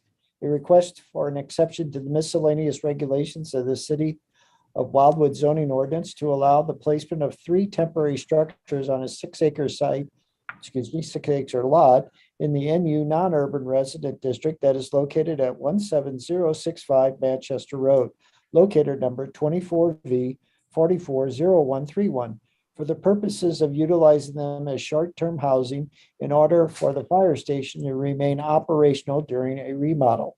Approval of this request would authorize the placement of these temporary structures on the subject lot to be utilized for the purposes other than offices, storage, or related sales activities that are associated with new construction or the development period of projects for a period of time not to exceed 2 years. This request is contrary to Chapter 415.380 M, miscellaneous regulations of the City of Wildwood zoning ordinance, and Chapter 415.090 NU non-urban resident district regulations of the City of Wildwood zoning ordinance. This particular site is located in Ward 8. And again, Mr. Chair and members of the board, Ms. Ripito has a short slide presentation she can provide at this time with your permission, Mr. Chair. Yes, please, Ms. Ripito. We look forward to your presentation. Thank you, Mr. Chair and members of the board. As Mr. Vunich stated, this application is from Metro West Fire Protection District located at 17065 Manchester. I don't know why that doesn't work. Okay, there we go. It is also located in the same general proximity as the last couple of cases in the central area of Wildwood on the eastern portion of the city. It's located at the along 109, just south of Highway 100, Manchester Road. I don't know why this isn't working. Okay, my apologies. As you can see from the overview, it's at the corner of Old Manchester and 109 and located south of Highway 100. A closer, a more zoomed in version of this will show you the topography of the lot is generally relatively flat with a general slope from east to west. The fire station itself is located on the south part of the lot, and the primary parking area is located more towards the center of the lot and is separate from the actual fire station. This photograph here shows the fire station from 109 and from here, this shows the same general area from Old Manchester Road.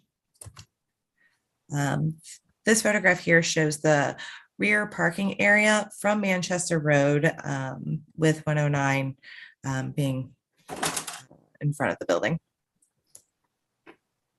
And this gives you a better perspective of that same area.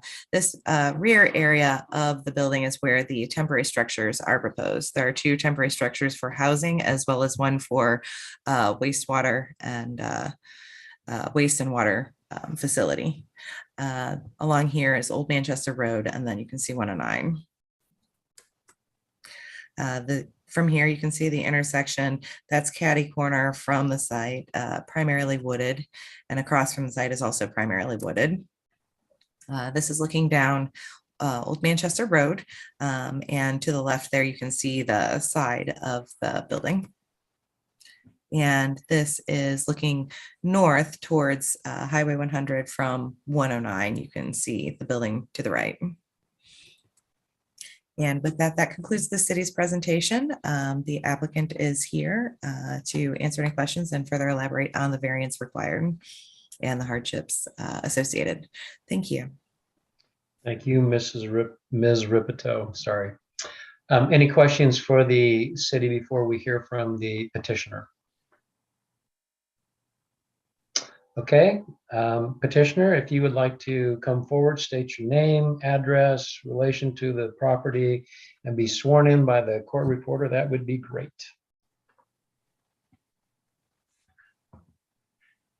Can everyone hear me okay? Kind of. Keep going. We'll tell you if we have trouble. Okay, is that better? It's a little better, yeah. Okay. So my name is Jared Joggers. I'm with the firm FGM Architects. We're the architecture firm working on this project.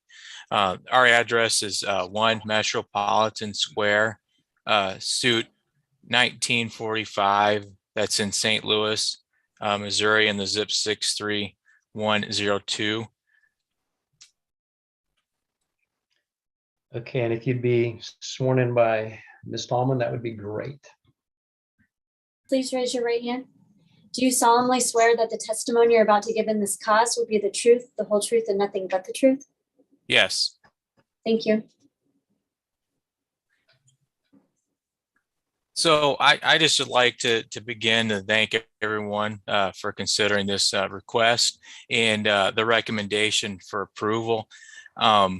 We are getting ready to embark on an interior renovation of this structure, pretty much a full interior renovation. The current building houses the admin of the district. It's the hub of the district, the business hub, if you will, and the upper level, and then the lower level is the firemen and living quarters for their day-to-day use. So with that said, we are moving the administration offices. They are moving out of the building and vacating the building while we do this renovation project. And also we would like to relocate the firemen on site in temporary housing facilities so they can maintain their current response times and and their services to the district and to the residents. This request is very similar to a request we asked for at Engine House number 5, which is out Manchester 100 a little ways, but we asked for that. It's been about 2 or 3 years back, and we were successful in that request. It's temporary in nature. We're asking for 24 months of time, to have this request granted. And the reason is we want to be sure we have enough time for the full project. There's going to be time to set up the trailers and do the, and relocate the fire crews before construction ever starts. And that we're hoping to do that here this late summer, early fall, to get them relocated, and then the construction project would start in earnest in October, maybe November 1st, somewhere in that time frame. I don't know if I have anything else to add to that. I mean, I just want to give everyone an overview. I think that the presentation did a pretty good job describing what we're asking for. The hardship tonight we're asking for, really it's the hardship is to for the district to maintain their services and their response times, and if they had to relocate to another site, that would change that and probably increase their response times, most likely. So is there any questions for me? Or with me tonight's John Bradley, Assistant Chief, and he'd be happy to answer any questions as well, or add to what I just talked about. Thank you, Mr. Joggers. Are there any questions that any board member would have for the petitioner? Mr. Chair, Chief Bradley has his hand raised. Okay, Mr. Bradley, if you would state your name, your address, relationship. I think we already know that, but please state that anyway, and then be sworn in by the court reporter. Then you would be free to share. Absolutely, Mr. Chairman. My name is John Bradley. I'm Assistant Fire Chief for the Metro West Fire Protection District. My address is 16362 Lakeshore Terrace Court, Wildwood, Missouri 63038. Do you solemnly swear that the testimony you're about to give in this cause will be the truth, the whole truth, and nothing but the truth? I do. You? Along with what Jared was telling everybody, that building has been there since 1980. And the reason we don't want to vacate the structure is because it's a service delivery model that we have. I believe a lot of our residents of the Wildwood area and even surrounding areas identify that corner with a fire station. So we want to leave our folks and our firefighters inside that building during the remodel. We did this a couple years ago at Station 5 off of Stark Lane. And we did it also on the Station 2 at New Baldwin Road, at 1000 New Baldwin Road, with great success. So I'm here to answer any questions that the committee may have, and that's really all we have. Okay, thank you, Mr. Bradley. Appreciate that. Are there any questions for either Mr. Bradley or Mr. Joggerst?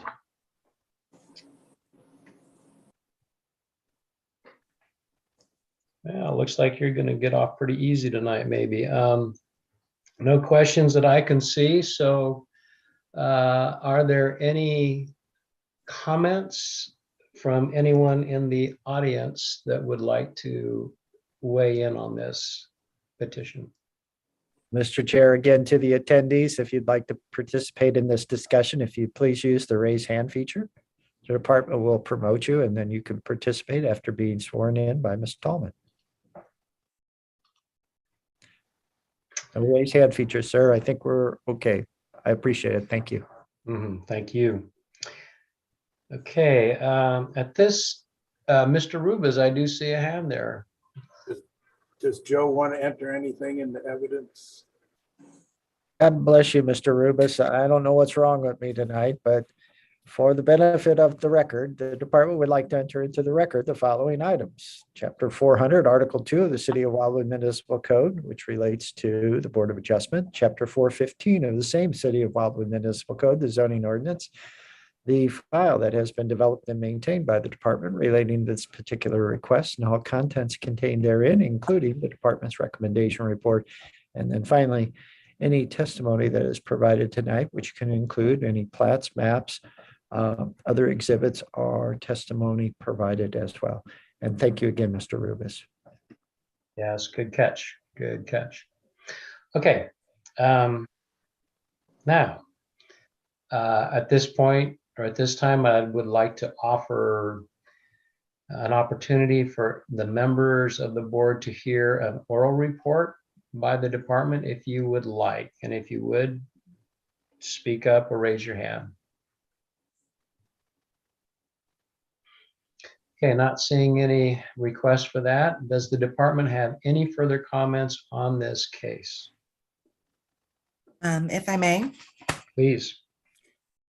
Thank you. Members of the board, taking into consideration that this variance is temporary in nature and that the components involve the public's health, safety, and welfare regarding response time with the fire department, the department is supportive of this variance request. Thank you. Thank you. Okay, at this time, I'd like to close our discussion and ask for a motion to approve, deny, or approve with conditions this variance.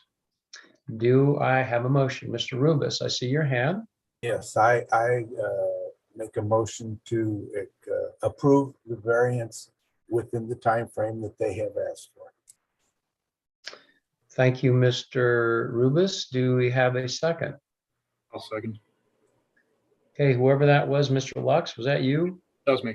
Okay, thank you, sir. We have a second. Let us go ahead and now take a vote. Mr. Sides, how do you vote? I vote to approve. Mr. Morris, how do you vote? I vote to approve. Mr. Lux, how do you vote? Approve. Mr. Rubis, how do you vote? Approve. And I myself approve. Congratulations, the variance has been approved. All right, and now we move on to the last case for the evening, I believe. Yeah, so Joe or Mr. Vunich, if you would feel free to read everything that you need to read into the record and present this case, that would be great. Thank you. Thank you, Mr. Chair. Mr. Chair, members of the board, the last item on tonight's agenda is BA 21-22, Donald Rockledge, 19128 Hawk Mountain Road, Wildwood, Missouri, 63038. A request for exception to the minimum yard requirements general for the purpose of constructing a retaining wall system to accommodate a driveway to a single-family dwelling on a 3-acre lot, which is located in the NU non-urban resident district, located at 19128 Hawk Mountain Road, St. Louis County, locator number 22Y 220127, Wild Horse Creek Hills Subdivision, Plat 4. Approval of this request would thereby authorize a front yard setback of 3 feet in lieu of the 50-foot standard and a side yard setback distance of 13 feet in lieu of the 30-foot standard. This request is contrary to the requirements of Chapter 415.090 NU non-urban resident district regulations of the City of Wildwood zoning ordinance. And this particular property is located in Ward 1. And for the final time tonight, I'll actually remember, the department would also like to enter into the record the following items. Chapter 400, Article 2 of the City of Wildwood Municipal Code, Chapter 415 of the same City of Wildwood Municipal Code, the zoning ordinance, the file that has been developed and maintained by the Department of Planning relating to this request and all contents contained therein, including the department's recommendation report, and then finally, any testimony that is provided at tonight's hearing, including any maps, exhibits, plats, or other items that are provided. Mr. Chair, thank you. And Ms. Ripto has one last slide presentation. With your permission, she can start. Please do, Ms. Ripto. Thank you, Mr. Chair. And members of the board, as as Mr. Vintage stated, this property is located at 19128 Hawk Mountain Road. It is in the NU, non-urban zoning district. You can see from this overview that it is actually over towards the western more portion of the city of Wildwood. This overview gives you an idea of the surrounding properties, which tend to be a bit more hilly and have more topography issues. You can see the property located here is surrounded by also large lots where it has been subdivided. If a closer look at this will show you that the topography of this particular lot, it has a pretty extreme relief, about, I think approximately about 150 feet from the north to south portion of the lot. The area where the home is proposed is up towards the road on the north part of the lot and would front on Hawk Mountain. The applicant has provided the site plan that shows the location of the home with the proximity to the road. As you will note, there is a 50-foot easement, road easement for the privately maintained road. And so therefore the actual setback is 50 feet from the road easement, which is about 25 feet on this property through most of it. And then here, it also shows the location of the proposed retaining walls. It would be the retaining walls that would be located within the building setback line and not the home. The petitioner also provided elevations of the home that you can see here, the front and rear, and then the sides of the proposed home. The petitioner also provided photographs of the neighboring property across the street to better illustrate the type of retaining walls that they're proposing. You can see in this photograph here, the retaining wall from the street and down closer. The home is actually primarily located below the street. This is a vantage point from the other side. This is the tiered retaining wall, which would be similar in nature to what the petitioner is proposing. And again, another view of said retaining wall. Again, another perspective. Due to the concerns that we received, the comments that we received regarding some variances in the area, the department has provided this map that shows 5 other properties that have received similar variances with front yard setbacks, most of them having to do with the home rather than retaining wall. I think there were 6 variances total, but 2 of them were for one property for 2 different proposals. That being said, the department did do a site visit, and this next photograph is from the road looking down at the property. And although it's not as clear in this picture as it was there, there's a significant drop off pretty immediately from the road on the property. Same thing, the lot is primarily wooded and has a pretty significant drop off relatively close to the road. And again, the department also took a photograph of the property across the street, and then looking down Hawk Mountain to better illustrate the area. It is primarily wooded, and there's quite a bit of distance from where this home would be proposed to the neighbors on either side of the home. And with that, that concludes the department's presentation, but we are available for any questions. And the petitioner is here to better detail the variance requested and the hardships associated. Thank you. Thank you, Ms. Roboteau. Before we hear from the petitioner, are there any particular questions for the department? I have a real quick question while the others are thinking. The retaining walls that you showed for the neighbors, are any of those in a setback area? Do you know? You may or may not know that, but yes. I don't have any record of any variances associated with those, and I did not enter the neighbor's property to Sure. measure the distance. But the setback is for walls over 6 feet in height, so it's possible that they were like not 6 feet in height within the setback, but I honestly don't know. That's okay. I thought maybe you would know that No, offhand. I could not find any associated variances. Yeah, that's okay. And then the last thing, were there comments for and against on this particular request? Yes, we did receive 2 comments for and 2 comments against. And we Okay. also received an email from the trustees of Wild Horse Creek Hills that approved the home plans. They didn't specifically state for the retaining wall, but they did say for the home plans, and I given the retaining wall was shown on the home plans, it's Okay. that would be. All right. Thank you. Thank you. Any other questions by any of the board members?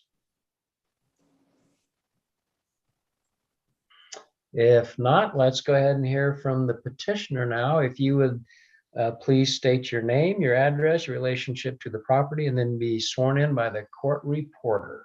Yeah, hey, thank you. Thank you, Board of Adjustment. My name is Don Rockledge. I live at 2330 Weingarten Court in Wildwood, Missouri, 63011.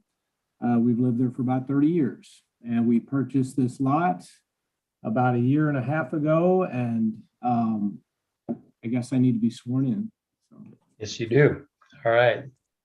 Okay, please raise your right hand. Do you solemnly swear that the testimony you're about to give in this cause will be the truth, the whole truth, and nothing but the truth? I do. Thank you. So yes, we purchased the lot and we hired Advanced Engineering to build on it. And we've looked for lots for about 10 years. We almost built them Pacific, and it's all long stories, but we bought this lot. We like it. It's the last lot in Wild Horse Creek subdivision. I think the one before that sold a couple of years ago. So Vance said to build on this lot, this is how you have to do it.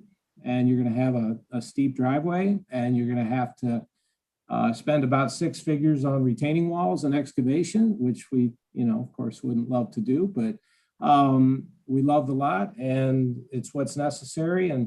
And I think the neighbors across the street, while I didn't measure it, I did ask them if I could take those pictures. And Christina said yes, and Josh said yes, you can take those, and they don't have any problem at all. And it wasn't until I got down in front of their house that I realized how tall their walls were, and because you really don't notice them from the road. And mainly, I think the people that will be looking at those walls will be us. And I think that there's just really, based on the engineers, that Clay Vance, there's no other way to build on that lot. And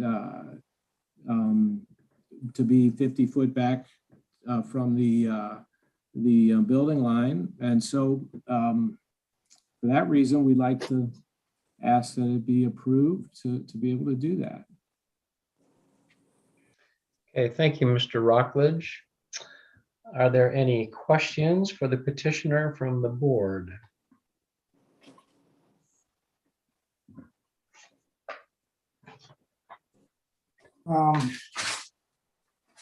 I guess, yes. Go ahead, Mr. Sides. So Mr. Rockledge, was this the only design, or were there any others to consider? Yeah, the first design was a single retaining wall that was taller at within the setback. However, it was tall enough that we wanted to stage it for safety and for aesthetic reasons. But we looked at it every which way to do it, and to come down with a driveway to where you have a level driveway in front of the garage. And, as noted, yes, so that's the extent of what we looked at. And spent many, many hours working with Clay Vance to come up with what we did.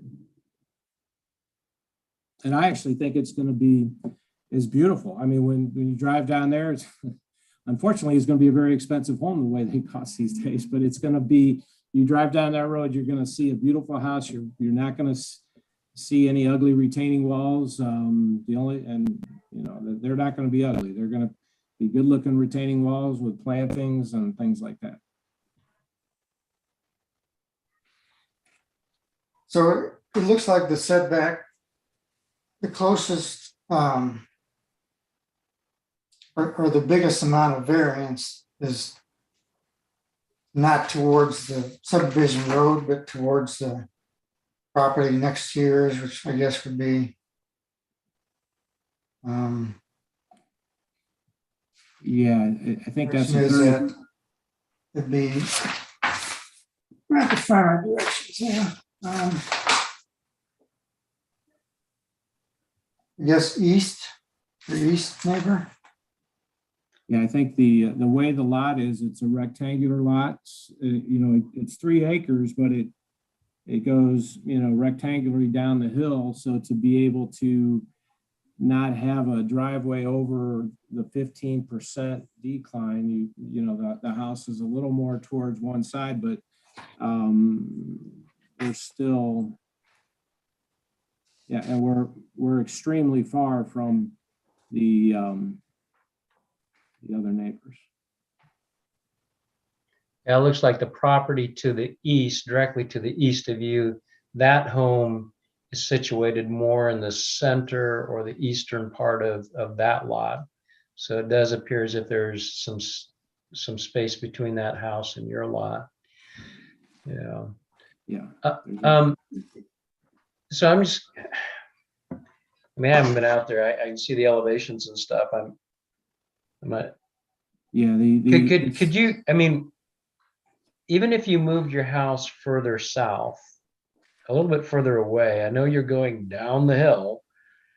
Does that change the requirement of retaining walls? We talked about that. Yeah. I talked about that with Clay, and it would be, according to him, the same situation to potentially worse, because it just keeps dropping off even more as you go down. And then you're going to have more retaining wall because you'll have more driveway.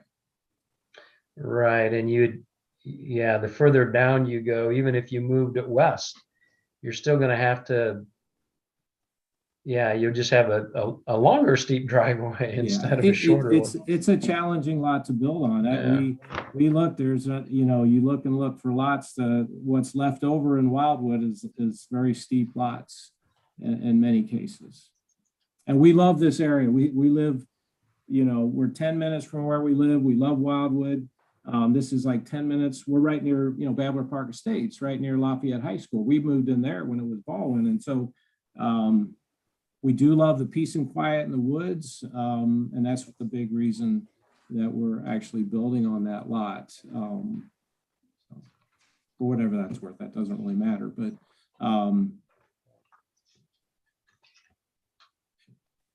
so the retaining wall would go pretty close to the 50-foot wide road easement, right? There's a 25-foot from the center of the road, and then the house is 50 foot from there. So I guess the house is 75 foot. Front of the house is 75 foot from the center of the road, and the first retaining wall, which is only, I think, that the heights that you see on that one plan are the total of the two. So I think it's around 6-7 foot. And that gets up around 3-4 feet from the 25-foot building line, which while I did not measure our neighbors, when you look at the picture, I know that retaining wall, the first one has to be within that setback. Yeah, it just looks like you're getting very, very close. You're not in it, but you're getting very close to the road easement, getting into that, it looks like, but you are out of it. Because one of the things that always concerns me is when you have easements, people can start digging around in there if they need to, And if you have anything in there, that's can be problematic, but I think you stay out of it, but barely. So anyway, other questions for the petitioner? I have a question, not necessarily for the petitioner, but maybe for Joe or somebody at City Hall. It would really help when we're looking at these kind of plans if we had real drawings of the actual retaining wall that's going in from the front view, you know what I mean? So we can kind of see what, in other words, I assume that would be required for the permit anyway. Yes. In other words, so we can see what the neighbors are seeing. So Mr. Sides, what I think you're asking for is kind of a cross section through the site. So you can see the road elevation, how far it drops down, and then the front of the house. And certainly we can ask for those in the future. In this particular case, I think that's a fair question, Mr. Sides. But if I understand this correctly, if a person is driving on that road easement or on that road, I guess, Hawk Mountain Road, and you're looking at the proposed residence, the home, except for maybe the ends of it or whatever, you won't even see the wall, I don't think. Is that correct? That you wouldn't see the wall from the road? Oh, you're asking me, the applicant? Yes. Yeah, I guess you or the city. I'm trying to make sure I've got my head wrapped around it, as opposed to if the retaining wall, if you were going uphill, then you'd be looking at the retaining wall. But in this case, your home is down the hill, right? It's down from the road. So the retaining wall is holding, the dirt back, and from the road, you wouldn't necessarily, you'd see that something's dropping off, but you wouldn't see the wall itself, I don't think. Ms. Ripito, do you want to address that, please? Yes, thank you, Mr. Chair. That is correct. The home that would be primarily impacted by the retaining wall would be the home proposed on the site. It would be a very similar impact as the home across the street for which the photographs were provided. So the visibility would be very similar to that home that was shown there. And that's part of the reason that those were provided, was to give you a more visual impact of what you would be seeing from the road. Dan, would it be helpful to see those again, or are you good? No, I remember those, and I understand that that's probably the view, but this may be more for in the future, but I do think it would help if we had something to look at. But I'm just looking at I'm looking at the people who are objecting, his neighbors who are objecting against it. And I don't know that, some of them about hazards because of the way the offset driveways from East Hawk Mountain Road and the angled proximity, turning proximity. So there's other things. There's a number of things here. They're pretty long. Yeah, the property to the direct west, 19136. I think they were in. I think they were objecting to it. 19118, which, yeah, that's. I don't even think they would see it. Yeah, they're adjacent, but they're not close to where the retaining walls would be. Anyway, I'm just trying to get a handle on that myself too, Dan. See, 19128. Oh, that's them. Yeah, sorry. Well, okay. Yeah, so I guess I can ask those of you who have visited the property, does this make sense what they're talking about here on this concern for the, let's see how they word that. The planned entry exit of the Rockwoods driveway is offset from East Hawk Mountain Road at an acute angle in very close proximity to the turning circle at the end of the road.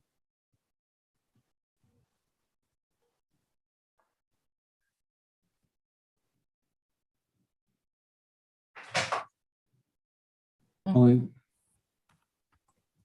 it doesn't impact the road itself. I mean, if it's the neighbors at the end of the cul-de-sac, which this is the neighbors directly across the street. It sounds like they're talking about by the cul-de-sac. They'll be able to drive up and down Hawk Mountain Road, which I don't know if you've been up there, but when you turn left onto Hawk Mountain Road, it's basically a single lane, 15-degree or what have you up, with a halfway up you can pass, and then there's 5 houses up there. But on the level part where we're at, there's the house across the street, and then there's one at the end of the cul-de-sac, and they'll be able to pull out of their driveway and drive right down their road, whether our driveway is there or not. It doesn't change anything that I'm aware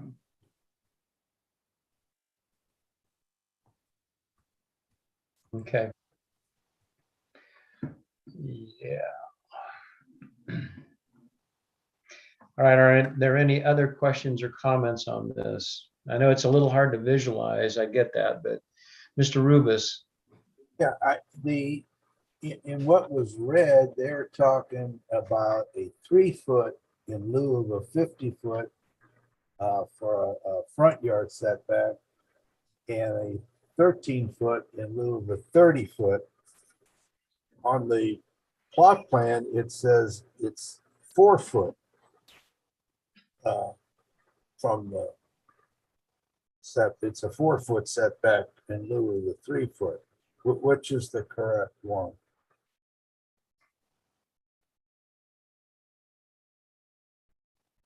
Ms. Ribitone. Thank you, Mr. Chair. The original application stated a 3-foot and a 13-foot. As you can see in the recommendation, the department recommendation, the 3-foot is actually crossed out, as well as the 13-foot, and the 4-foot and the 16-foot were included because more accurate plans were provided by the applicant after the initial application. And so the 4-foot and the 16-foot reflect what is shown on the site plan that you were provided. That's what we're dealing with on this variance. Correct. Okay.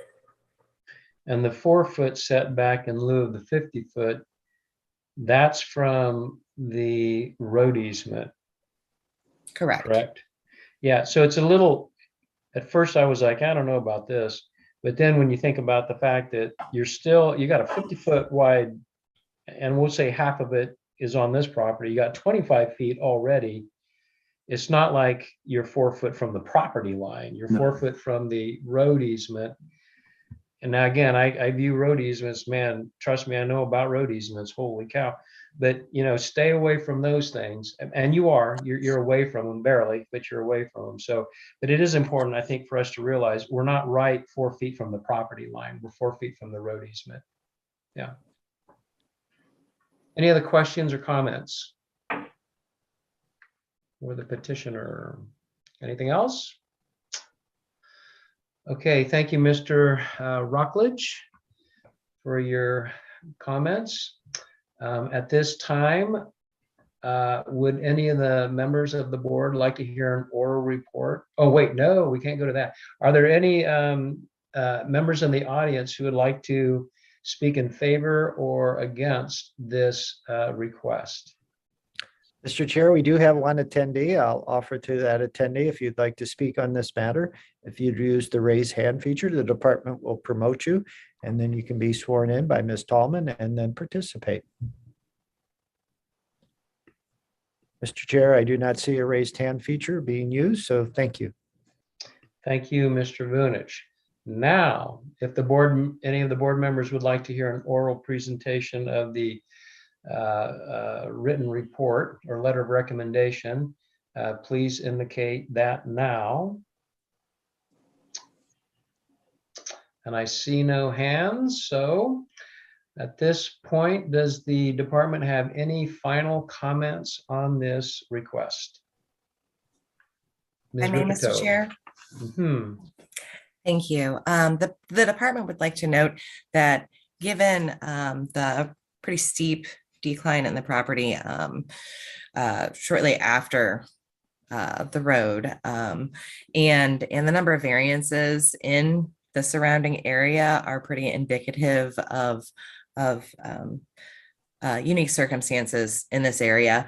In addition to moving the house, moving the retaining walls, moving any of this further back,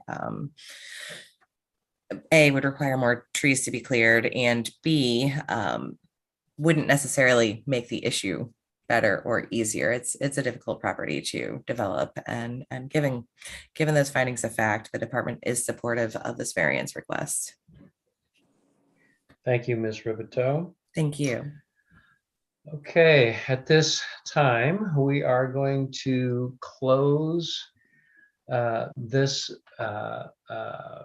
part of our meeting and go to call for a motion to either approve or deny or approve with conditions. Can I have a motion, or would someone like to make a motion?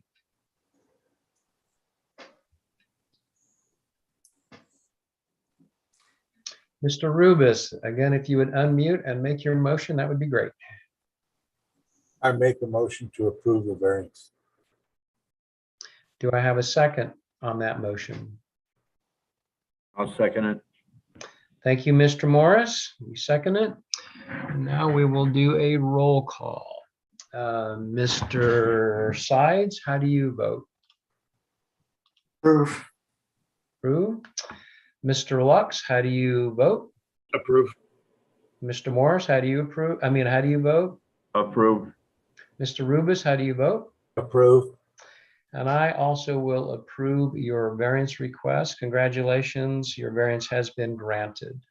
Thank you very much. Thank you. You are welcome, and good luck with that. Okay. We will need it. Thank you. Yeah. Okay, that concludes all the cases that we have for tonight. I want to thank each of the board members for their endurance and patience.